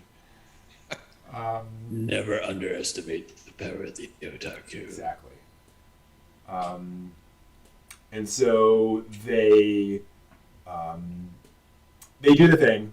After it starts falling apart, Muska goes, and again, Muska doesn't die on screen. He just says something, goes off screen, and then you see a lot of. Yeah, exactly. Yeah. It's interesting that he gets blinded at the end. Yeah. I do think that's kind of symbolic that he is, blind as a person, and so he's kind of blinded at the end. But it's interesting to have that kind of that literal extra little bit added onto it. Yeah. And then everything falls apart. Well, I don't know to the degree that the connectivity, but think of Saul. True. And Saul gets blinded, Right. Mm-hmm. and then he becomes Paul. Mm-hmm. Right. Yeah. So it's like This okay. guy's fault. Yeah. Yeah. So it's like that occurred to me kind of in that way, but it's like there was no redemption for Yeah. No. Like No. I get the blinding part, but it's like there wasn't any redemption. Yeah, like not exactly. that's not good. And then to that earlier point, then it's kind of all of the outer layer kind of breaks away. Yeah. That extra bit, and Laputa then flies up, and the implication here is that this kind of the lodestone thing was being kind of weighed down by all of that stuff. So it was kind of meant to fly in space, I suppose, or there was some other technology going on to keep it on Earth. That was ballast. The Right. entire weapon system was ballast to keep the thing kind of like neutrally buoyant. And now that you've removed all the weaponage, it's no longer neutral. It's positively buoyant. It's off to space. Right, and it's kind of weird because it's like, so how was it supposed to work before all that? I didn't look at all that. But again, there's a thing in the background of a shot that'll explain all that. To explain everything. And so off it goes, but of course, Pazu and Shooter are fine because it's a Ghibli film. Right. The roots saved them, just like they saved Pazu. Totally. Exactly. Yes, nature saves them. And off they fly. We get that wonderful last shot of the robot walking off doing its thing. And then back they come. Sheeta's had her hair shorn, which is obviously symbolic as well of going through transition. Yep. And then they come, and we find that the pirates they've gotten a little something. They're fine. Yeah. Don't know quite when they had time to do that, but I don't know. I guess no, that does make sense because they were flying in along with the Goliath, so they could have gotten there first, grabbed some stuff, and then gotten attacked by the crew. So that makes sense. But you have this surprisingly happy ending of the pirates flying off, while Pazu and Sheeta fly off on their own, which is also kind of weird. It's like, wouldn't you want to stay with them? Or, okay, on your own. Okay, I guess. Right. Yeah, I thought they were going to stay together. Yeah. I did. Yeah, too. happy pirate family. Yeah. Happy pirate family. Yeah. Especially with Dola, like gives Cheetah a big hug, and it's like obviously there's caring, loving experience there. You had Pazu getting along so well, fixing the engine. It's like, that's kind of where you guys like felt like you guys should have been. Yeah. I don't know. Off they fly, and then we get to see the castle in the sky floating in space above the Earth, and all those lovely images of the. And centuries later, as astronomers go, we just don't know. Tree up there, we just don't. We, Yeah, makes sense. Well, it'll. How does the tree survive in space, by the way? Gerard technology. Okay, I take that. that. Okay, perfect. Makes perfect sense. Then. The light wing. Yeah, right. Okay. Light wings. I was going to say, because that roof system up there could theoretically glean enough moisture out of the high atmosphere, but not pretty likely. So, magic. Yeah, just shut up and believe. Okay, thank you. Thank you. The really circular lake in one shot, which is kind of odd. And back to your initial point, Brent, when you look down on this like landscape, you don't see a destroyed world down there. No, it doesn't seem to be like you expect to see like circular like lakes or things like that. There's that one circular lake in the shot, so maybe. But otherwise it just looks like Ireland or something. Yeah, it's like so. What happened when we saw the shot where there were all these floating islands? When we hear from Mosca, it's like, they were an empire. They ruled the planet. It's like, was that? I mean, it seems to be it's like 700 years ago. If there was like battle damage and scarred landscape, 700 years is not enough time to like wither away giant, craters and wreckage. So it's like, what are we looking at here? Where'd all the other floating islands go? Exactly. Actually, Josh, let me see here. John, you have a really good point. I just noticed this. The tree glows. The tree is literally glowing in these shots. Actually, I think you're right. I think it has its own environment. I think we are literally getting the implication that it has a self-contained atmosphere. Damn. Which would explain why it's glowing. Possible. And a very question, John. How many robots survived the fall and are now wandering around? Yeah. They're all in the ocean. They're fine. Absolutely. They just go ruin guardians, and they're just kind of sitting there, they wander around. Or maybe for the Castle in the Sky 2, they're reconstructing the Death Star base. There we go. And it will rise again from the waters. Nice. Yep. Bucket 2 Lulu. And that's Castle in the Sky. Yeah, and I rag on this movie for its length. My issue with it is more the fact that there's a lot of connective tissue in the movie that doesn't seem very particularly.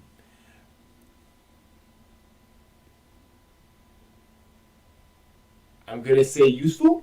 Like, it's fun. It's good to see. Like, I enjoy it. Right. But it feels like the movie could have been half an hour shorter, and just kind of moved from piece to piece to piece, and just kind of really had a drive that this movie doesn't have. After I read the synopsis, I honest to God thought it was going to be like 90 minutes. 90 something like that, hour and a half. Yeah. And then when I saw the thing, it was 2 hours, I was like, Yeah. It's like, I think, it's just over 2 hours. Yeah, exactly. Yeah. And it's funny because again, there's nothing in there which I think was done badly. And normally I'd just be like, well, more great anime, great. I can't complain. But I think the more I watch it, the more I just notice those elements of it. And notice those pieces where I'm like, it's weird. I was left at the end of it wanting a lot more explanation of things. Again, beyond doing my own homework. Yeah. It just seems like so many times there were lost opportunities to like just throw a little bit more information, work with some of the things that they dropped in there that could have plussed the story better, and you could cut out some of the treacle. So I wouldn't imagine that you would have gotten it significantly shorter, but you probably could have saved at least 20 minutes, a half an hour, if you would drop some of the superfluous crap and then just gone with something that was a little more core to the story and gave you a little more background so that you felt a little more invested in it. Yeah. Well, when I watched this, I enjoyed it, but at the end of it, I was just like, if I was 11, 12 years old, I would have loved this movie, but that's the audience for this movie. So I don't think, I don't think it was important to explain all that. Good point. Right. Yep. To explain to the kids as opposed to showing a 20-minute car chasing a train on a huge ass trestle. Yeah. That is far more entertaining than going, okay, let's take a look at this cuneiform and Right. and Good point. look at it. Yep. But I did enjoy the movie. I mean, it was very action, except for Uncle Palm where I fell asleep. But beyond that, it was. But you enjoyed your nap, didn't you? See? Hey. See there we go. Solid sleep. Solid sleep. Cool. Yeah. Any final thoughts on Castle in the Sky? Beyond that. I'm glad I got to see it finally. Yeah, definitely a G Kids then. Mm-hmm. Yep. So yeah, it is definitely a classic Ghibli film. Definitely in the canon. And it was so much nicer than having to watch 20 hours. Yes. Beating the head with a 2x4 and watching people turn into Tang and There are definitely whatever. more intense ways to spend your time than Yes. All right, that will do it. We'll take a quick break, just a few minutes, and then we'll be back to talk about more modern anime and the latest anime news. See you in a bit.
take a moment, a little breather, to talk about the anime we've been watching.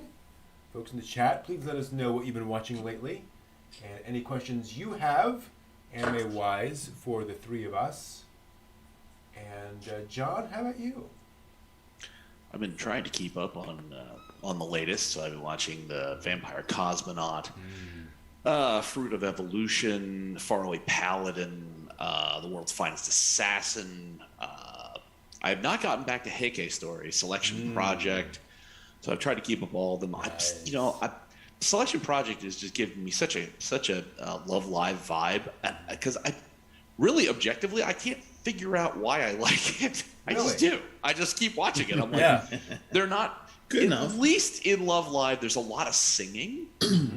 This, it's much more drama about the girls themselves, and it's just got me. It's like sort of K-on-ish. I guess maybe that's where it is. Maybe it's where it's like that. It's the Love Live mixed with K-on. Okay, sure. Where it's like I'm getting a little bit of music, I'm getting a little bit of story, and that's just enough. It's just got me hooked. So I'm keeping up on all that, and I can see that. And obviously keeping up with Genshin. Of course. Steve, how about you? Well, it's not so much anime as it is live action. I've gotten up to episode 4 of Cowboy Bebop. Oh, that's right. That is a thing, isn't there? I Isn't know. it? Imagine that.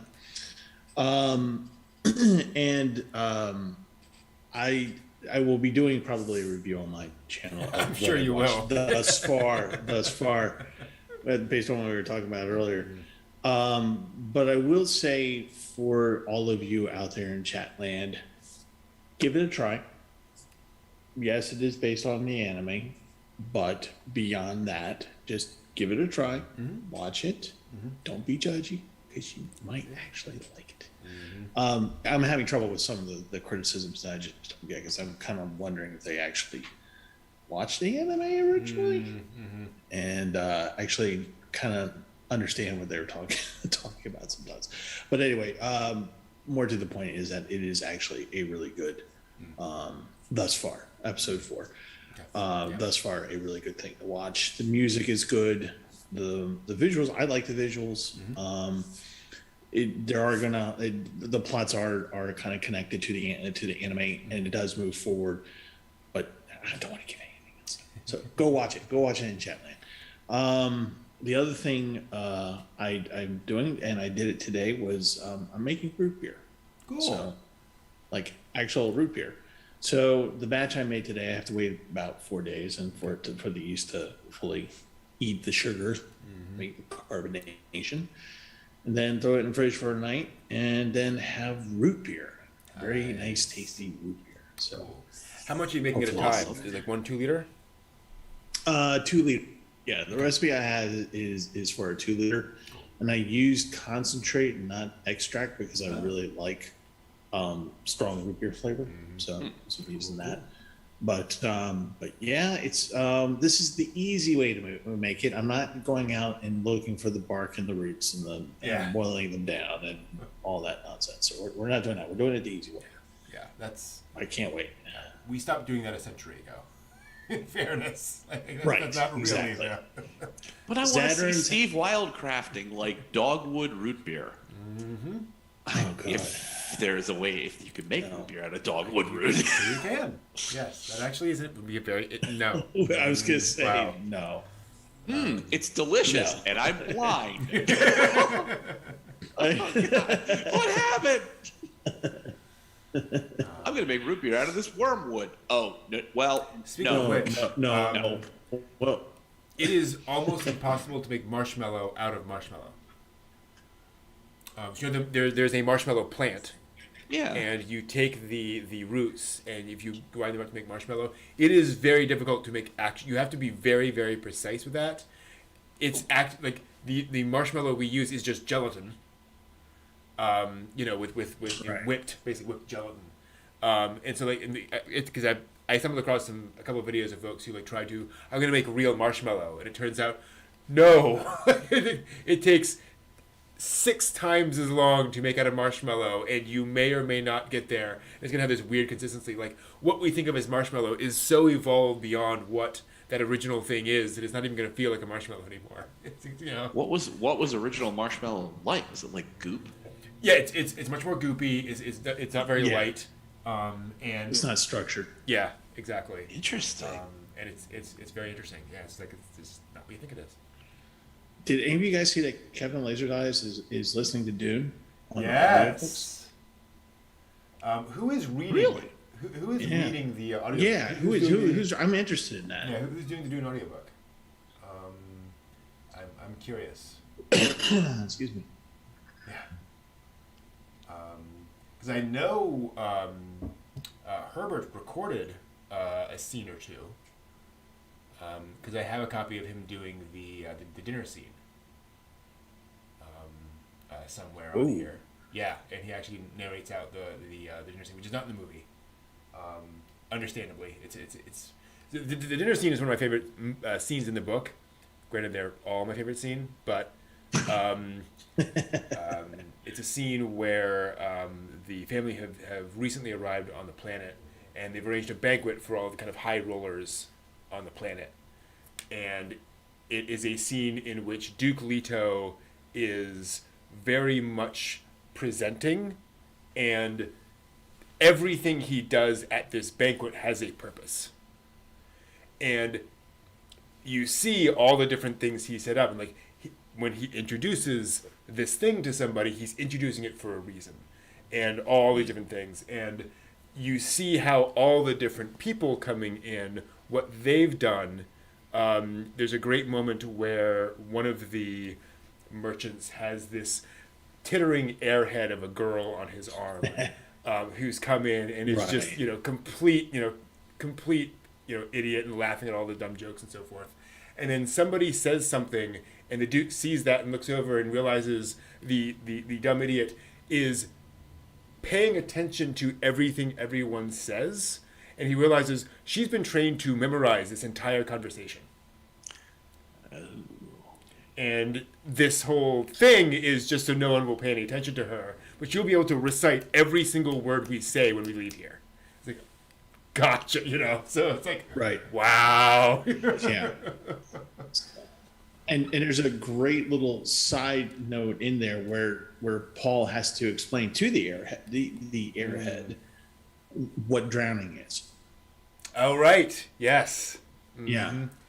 Because Arrakis is a desert planet. There's no water. Yeah. They have no cause of drowning. So she has, yeah.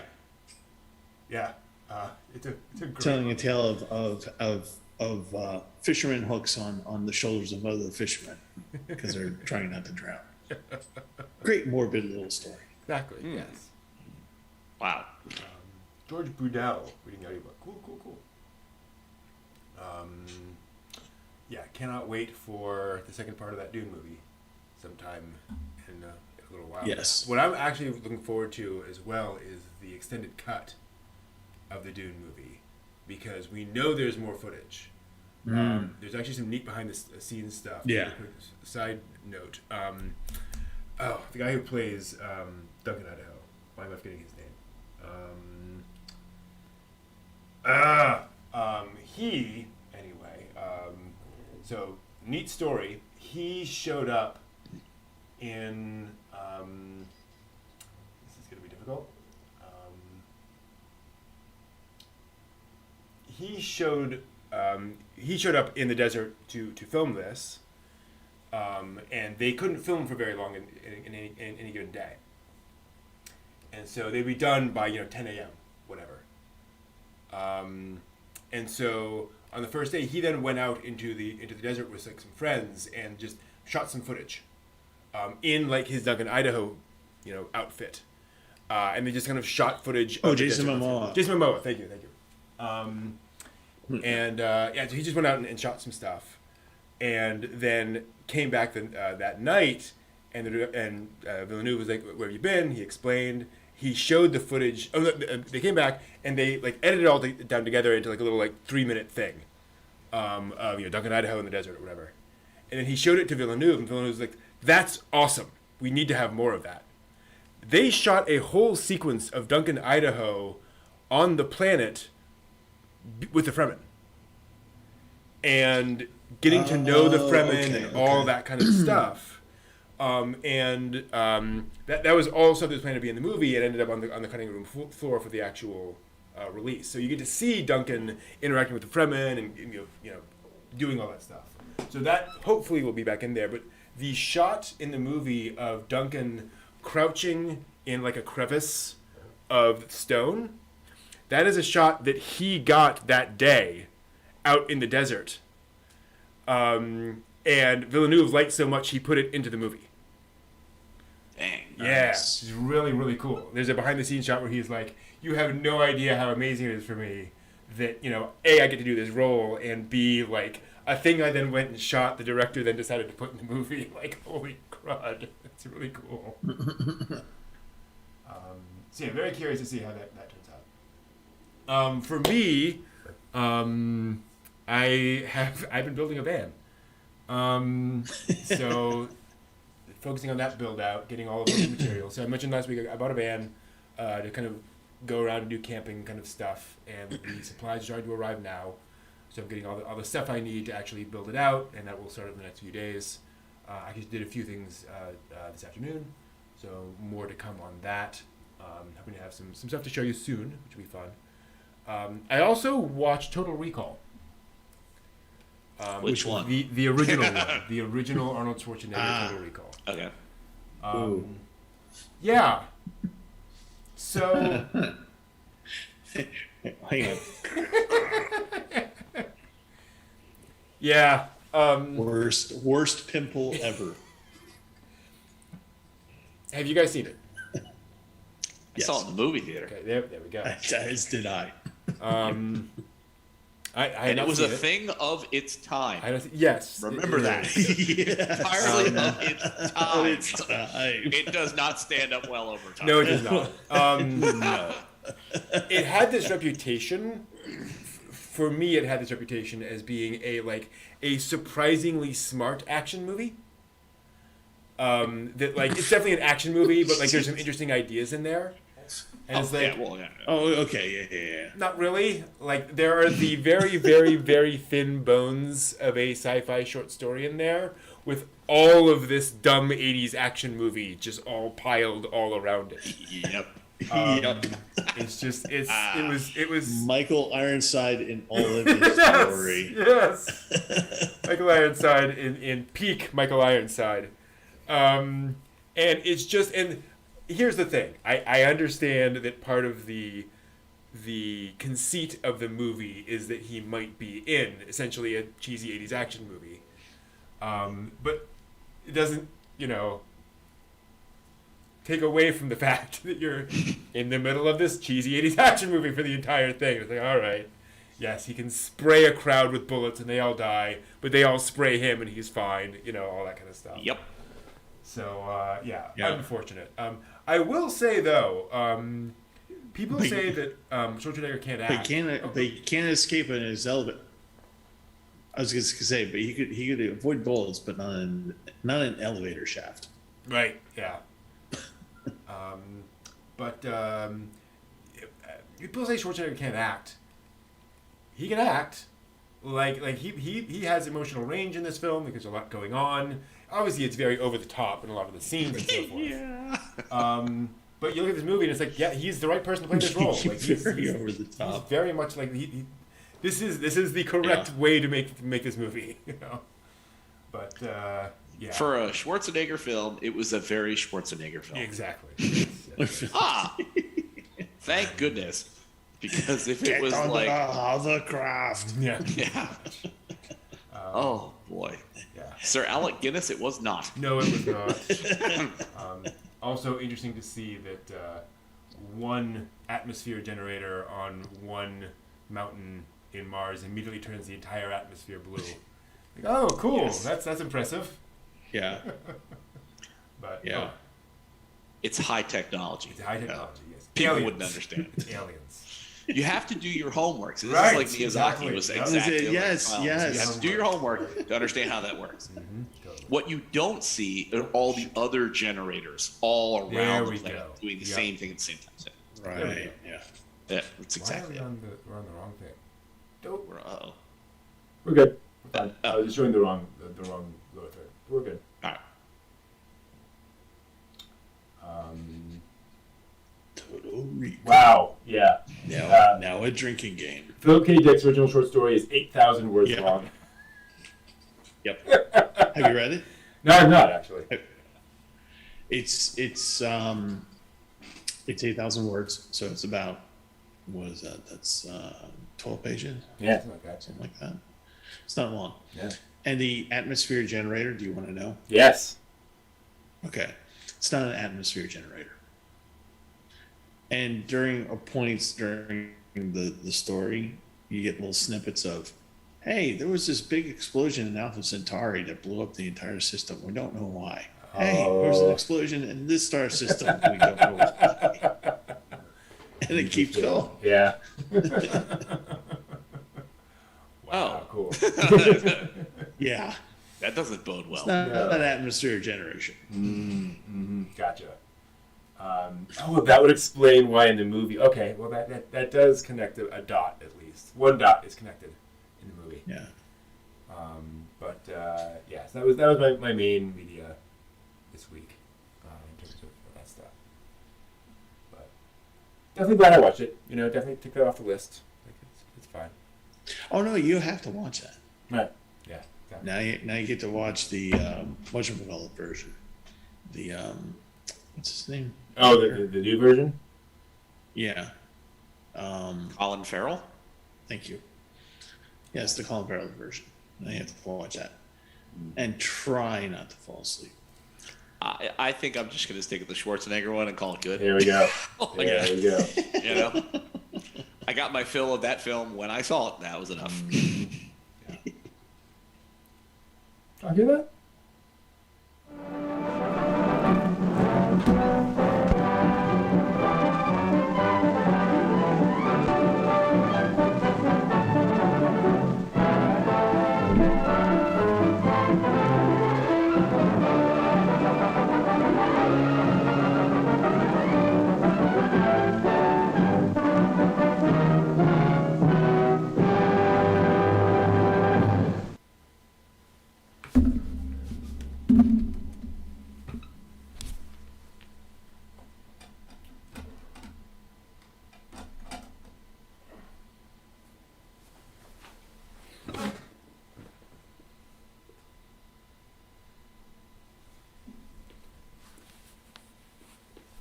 Almost there. There we go. Take a minute. I would love to, John, but then I would get thrown off YouTube because of anime clips. It is unfortunately very difficult to find any anime clips that I can show without getting tagged and flagged for anime stuff. So it is a difficult, unfortunate thing. That said, welcome to the latest anime news for the week ending November 20th, 2021. Starting with some news about the manga magazine publication industry from which so much anime comes. The Japan Magazine Publishers Association released circulation figures for physical copies of magazines this week, revealing a continuing downward trend in the physical manga magazine world. In 2021, Weekly Shonen Jump dipped below 1.4 million copies in weekly circulation. The first time the number has been that low since the early 1970s. Wow. Yeah, at its peak in 1994, the magazine was at more than 6.5 million copies. So that's a dip. Weekly Shonen Sunday also dropped below 200,000 for the first time in its recorded history.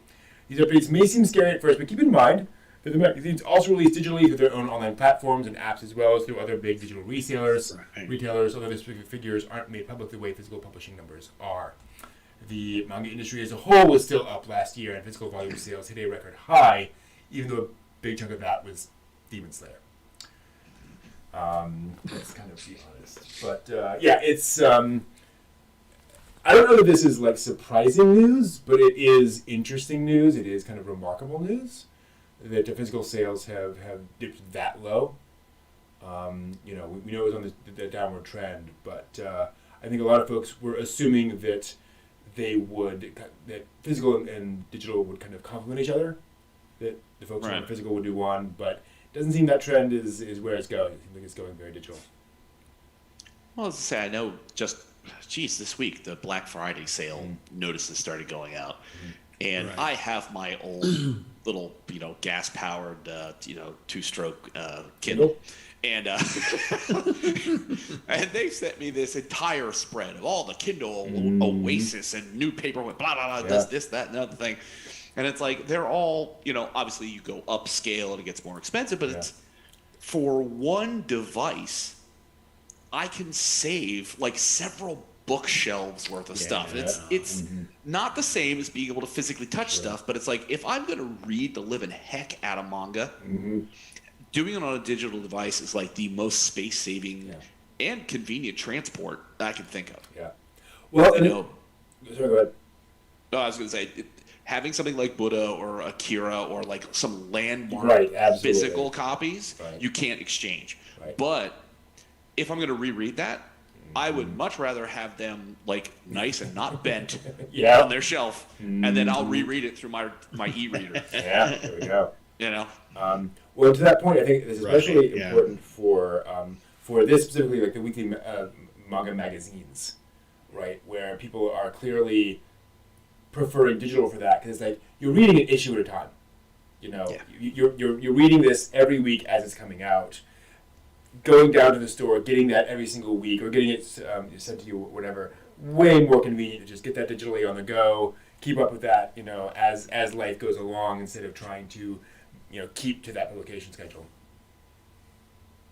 Well, I got to imagine too, the plus side is you're not harvesting out a lot of junk trees or junk paper, and from getting things to a publisher.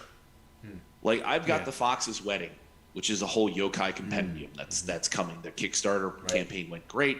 They've got it like at the publisher. It's being run. You know what I mean? You've got different jobs that are going to the publisher. You've got different priorities that are going on. You have delays because of their supplies coming in because of COVID. All these things that go around that. It's like, if you can shorten that up for a publisher to be like, hey, artist, mangaka, I need you to submit digitally so that the editors can edit it digitally, and then we're going to issue it digital. Right. Yep. No runners, no ink and paper and copy, none of that. Yeah. It's like, oh, geez. Yeah. Maybe someday. And Urasawa is still on paper. Although he's learning digital. He said he's starting to figure that out. But a lot of the older mangaka are still entirely physical, and they literally, do the runners. But I agree. I wonder if that trend's gonna move in a digital direction. I'm just thinking of all the Shonen Jump that I have. Yeah. When the apocalypse comes, I'll have kindling. So there we go. You just need to be creative with it, Steve. Just layer it up, make it look like a couch, and throw like a throw blanket over. People be like, "Oh, nice couch." Be like, "Don't sit on it." It's all I'm on. It's not very comfortable, but it looks like a couch. Yeah. That's the important part. It's also good, like sound deadening installation, right? So you can put that up in a bookcase, or in a van. There we go. Right. Yes. No weight issues there whatsoever. No. And always something to read. Always something to read. There we are. Might be the same thing to read, but still something to read. Also this week, a new anime was announced this week based on Tsukasa Oshima's classic Shoot soccer manga. The first new anime in the franchise in 28 years.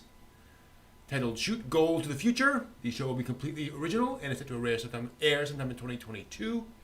It tells the meaning of a world-renowned soccer player who is a former captain at a high school team and a current student at the school who is uninterested in the now weakened soccer team, but presumably won't remain uninterested for long. How unexpected. Exactly.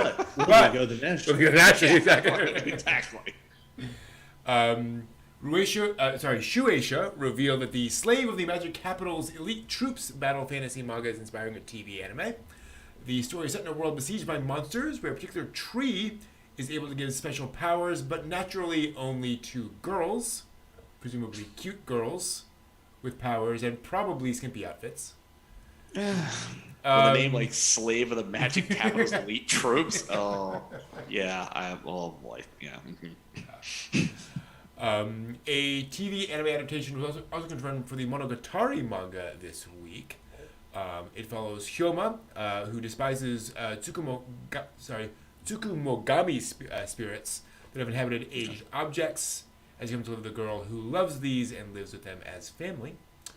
TV anime is coming in April based on the Yaboy Kongming manga, in which an accomplished general of the Three Kingdoms, Kongming, wishes on his deathbed to be reborn into a peaceful world and get sent to the modern-day party scene in Tokyo. As a woman. Yeah, probably. That seems to be how that would go. Pretty much. Isekai. Reverse Isekai. Isekai. Kodachi revealed the cover image of next month's monthly afternoon magazine, which featured an announcement of an upcoming anime adaptation of the Skip and Loafer manga. The story follows a naive, diligent country girl as she starts high school in Tokyo and makes friends with a laid-back city boy. But will they fall in love? This is such a fresh new story. Exactly. They're from two different worlds. There's just How no will this way. happen? I can't imagine this. I wonder if he's popular. Yeah, wouldn't that be shocking? Shocking. And let me guess, she's plain looking until she takes her glasses Yeah, off. that's exactly. And then suddenly she's amazingly attractive. Impossible. Mine Yoshizaki of Kimono Friends and Sergeant Frog is designing a short web anime titled Sore Sunawachi Sketch. It's about two girls left behind on an island who pass the time by performing their favorite comedy sketches. So that fits. And it's going to base the sketches on those originally performed by a real-life comedy duo named Folk Dance the Narukozaka. The first episode premiered on YouTube on Wednesday, so if you want to check that out, I'm sure it'll be very easy for Westerners to comprehend and parse. Yeah. Is there at least a catch at the end of it? Like, if the comedy doesn't work out, one of them kills it and eats the other one? I don't know. Anything? Does somebody's got to have a big paper fan, aren't they? I'm sure, yes. Required by law. If you missed your chance to stream the 2.5D stage plays from live viewing Japan earlier this year, your chance is coming back around soon with a couple of added options. 2 Naruto stage plays, 2 Sailor Moon musicals, and the My Hero Academia Ultra stage play are coming to the Globe Coding streaming service December 10th through February 3rd. Tickets available for 4 different 2-week viewing periods. These streams will be available worldwide except for the Middle East, China, and North Korea, and Russia. With the newest 2 unavailable within Japan, so global only. FYI. Interesting. So all of those great international streaming rights issues are clearly an issue there as well. But at least you'll have some options, which is good. Was this one of those things where people in the forbidden countries will do that emulator thing where it's like, oh no, it looks like I'm in Canada? And they'll watch it anyway. You're like, aha. No, I don't think anyone will do that. No, that would never happen. It never happened. That would be wrong. Especially not the My Hero Academia Ultra Tap Dance stage play. Right, exactly. Yeah, I mean, yes. everybody was going to need to see that one. We are Prince of Tennis. That's all the news for this week. Thank you for watching. See you next week. Take that off. Put that there. Is the line? Yeah, it's there. It's back. Line is back. All right. Let me look in. Oh yeah, I spoiled this a bit last time, sadly, but I spoiled this a few minutes ago. But we can still do it. I can still talk about something I like. If you all are interested in. Well, I do like my band, but that's not the thing. Yeah, this is, oh boy. This is going to be a conversation. Well, no, it's going to be this is the thing. Welcome to Brent's Anime Recommendation Corner, where I talk about anime I love, and today I'm talking about Twilight of the Cockroaches. Let me ask you this. What comes to mind when I say independent anime film? Literally an anime film that is like an indie film. That... yeah. It's so awful. It's so Kind of awful. grainy, kind of a little rough around the edges, but subject matter wise, something that perhaps big studios wouldn't touch with a 10-foot clown pole. Correct. What if I told you it was hybrid live action animation? Oh boy. Yeah. Yep. I actually unironically love this movie, but it is an acquired taste. Twilight of the Cockroaches is an anime film, well, again, hybrid anime live action film, set in an apartment. There was actually a Western movie, I think starring Keanu Reeves, with the same premise, where he lives in an apartment filled with cockroaches that are kind of taking over. But this is the story of a bunch of cockroaches. No, it's not Keanu Reeves. Okay, it's not Keanu Reeves. Yeah. It was somebody else. Okay, yeah. fair enough. But this is the story of a bunch of vaguely humanoid cockroaches who live in this guy's really messy apartment, and basically hang out and eat all of the food that he leaves out. And so, on the one hand, you get to see like his life in the background, and like him coming home from work, and like people come in and come out, and all the various things that happen. But you also get like all of the things going on. Yeah, there's him. You also get all of the like parties that they are having at his apartment, because he's kind of a slob, and leaves all his food out. The director has stated unequivocally, Twilight of the Cockroaches was a commentary on 1980s era boomer culture in Japan. The cockroaches are Japanese people living in the economic boom of the 80s. This is all one big metaphor for the boom. Okay. Yep. Feast times, partying, crazy times. Okay. Yep, exactly. And it doesn't last, as you might expect. I'm not actually going to tell you too much about what happens in this movie, because it goes places. There are definitely plot twists. There are some surprises, and there is a really, really disturbing scene involving a roach motel. Yeah. It's goes yeah, there. yeah. It goes there. It goes there. It makes Job's apartment look good. Yeah, it does. Absolutely. Wow. There's a little World War II in that scene. But yeah. Here's the thing.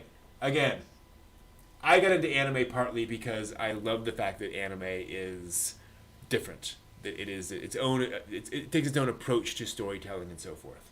And so that's very much what I get out of this movie. It is very different. It is. It has its own morals it's trying to do. It's very much a unique vision of and a very unique thing. I love anything that is really trying to be different and does it in a consistent way, where there is a consistent visual style to this, a consistent message to this. Again, it goes places. It's really interesting. That said, it's really weird. It's a bizarre premise. It kind of it's very much kind of liquid television, MTV style kind of stuff. Yeah. And it's just not for everybody, right? And I totally get it. But it's a really remarkable film, and definitely one of those late night beer and popcorn, kind of experiences of just kind of laying in and just really getting into something that is a bit of a trip. But we'll definitely, like, I don't want to say necessarily like make you think, but we'll present things to think about. We'll give you a little bit of brain juice to work off of as it works its way through its story. Hard to find, obviously. I don't think it was ever released over here in the U.S. Mm-hmm. You have to find fan subs and so forth and so on. But actually, no, I think they're. I'm not sure. Anyway, I think I watched this dubbed. Now that I think, but it may have been like a Canadian dub. I don't know. Anyway, yeah, very much the definition of independent film, and that's one of the reasons I like it. That it's just it's a really interesting, unusual film.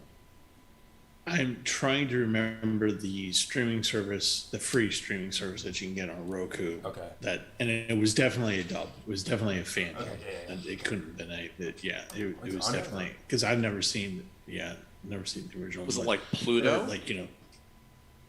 No, but it was something Pluto like on Roku streams all kinds of random.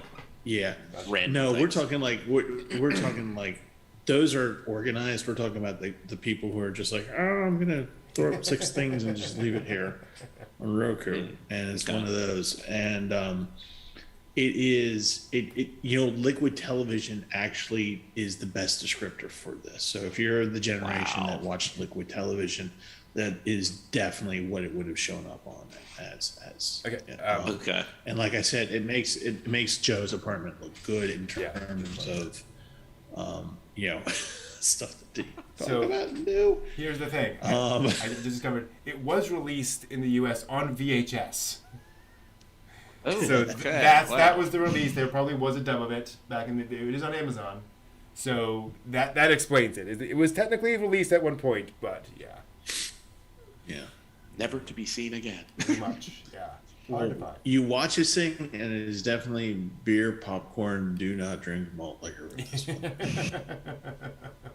And the other part of this is that while Joe's apartment was amusing, after you watch this one, you'll be like, laugh, and then as you go to bed, you're about to turn off the light, you go, let me check the corner. Did I see something move? Yeah. Do I have cockroaches in the house? I will also say it is a drama. Yeah. Like It's not. Yeah. It feels light at times, but like it goes in very dramatic directions. Yeah, it's very odd. And that's Twilight of the Cockroaches, if you're interested. Now, did the people associated with Twilight of the Cockroaches go on to do amazing Sundance films or whatever equivalent or to greater things? Let me just do because I believe the guy who did it was like an indie filmmaker. Rocky Yoshida.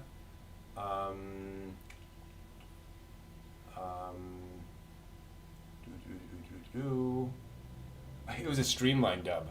Wow. I do not see. Well, let me just do a quick search. Hiroaki Yoshida. As I recall, when I searched this, I saw his name on a few things. That's unfortunate. There are multiple Hiroaki Yoshidas. That doesn't seem right. Oh, okay. No. Is he murdered on a train? Because that just sounds like something that would happen. This is. Unfortunately, there are many people like it's like a Bob Smith in Japan. Yeah. So we'd have to do more digging, but. Mr. Osamatsu. There's like 7 of them. Exactly. But it's an interesting film. All right, let's look at some history. I think, yeah. Although I need to adjust because there's some slight weirdness in the history. We'll be able to talk to this definitely.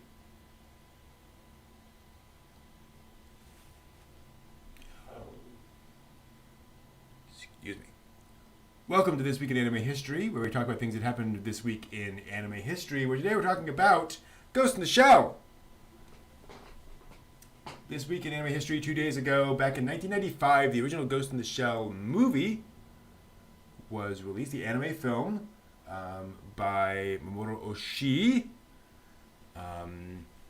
Became a landmark cyberpunk film big inspiration for the Matrix movies, although it's not its fault.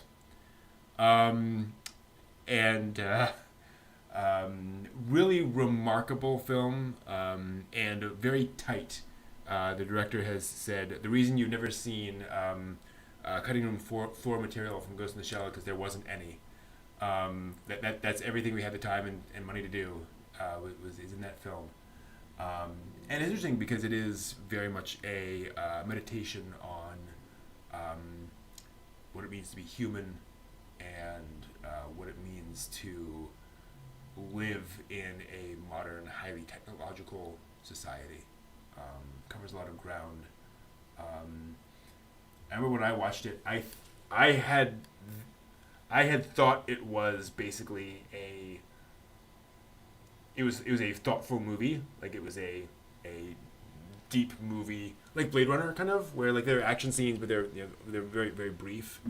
I didn't realize The Ghost in the Shell has a lot of action in it. Actually, it's a fairly actiony film.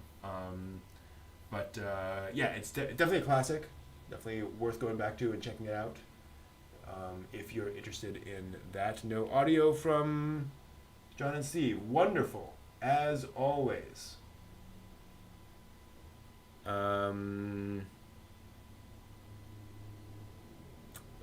We should be.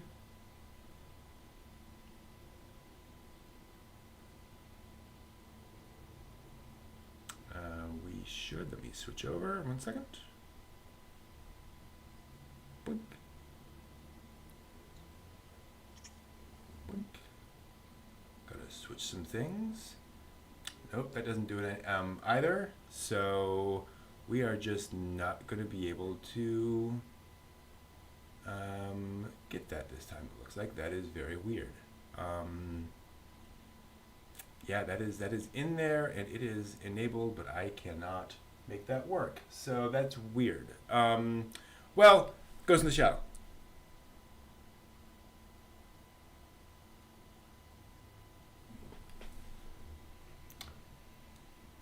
All right, so we're switching back now to there. Yeah, you all have audio now. Okay.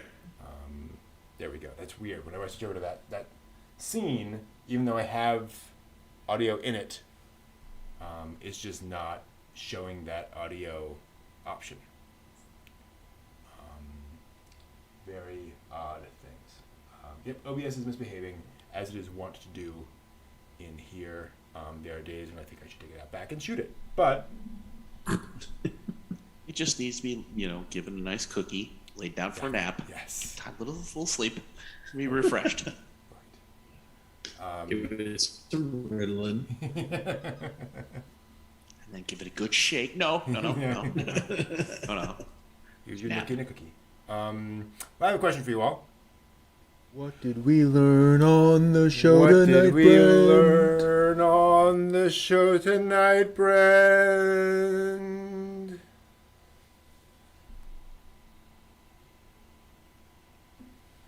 And Steven Soul.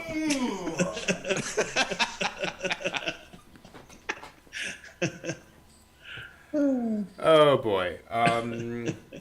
I learned that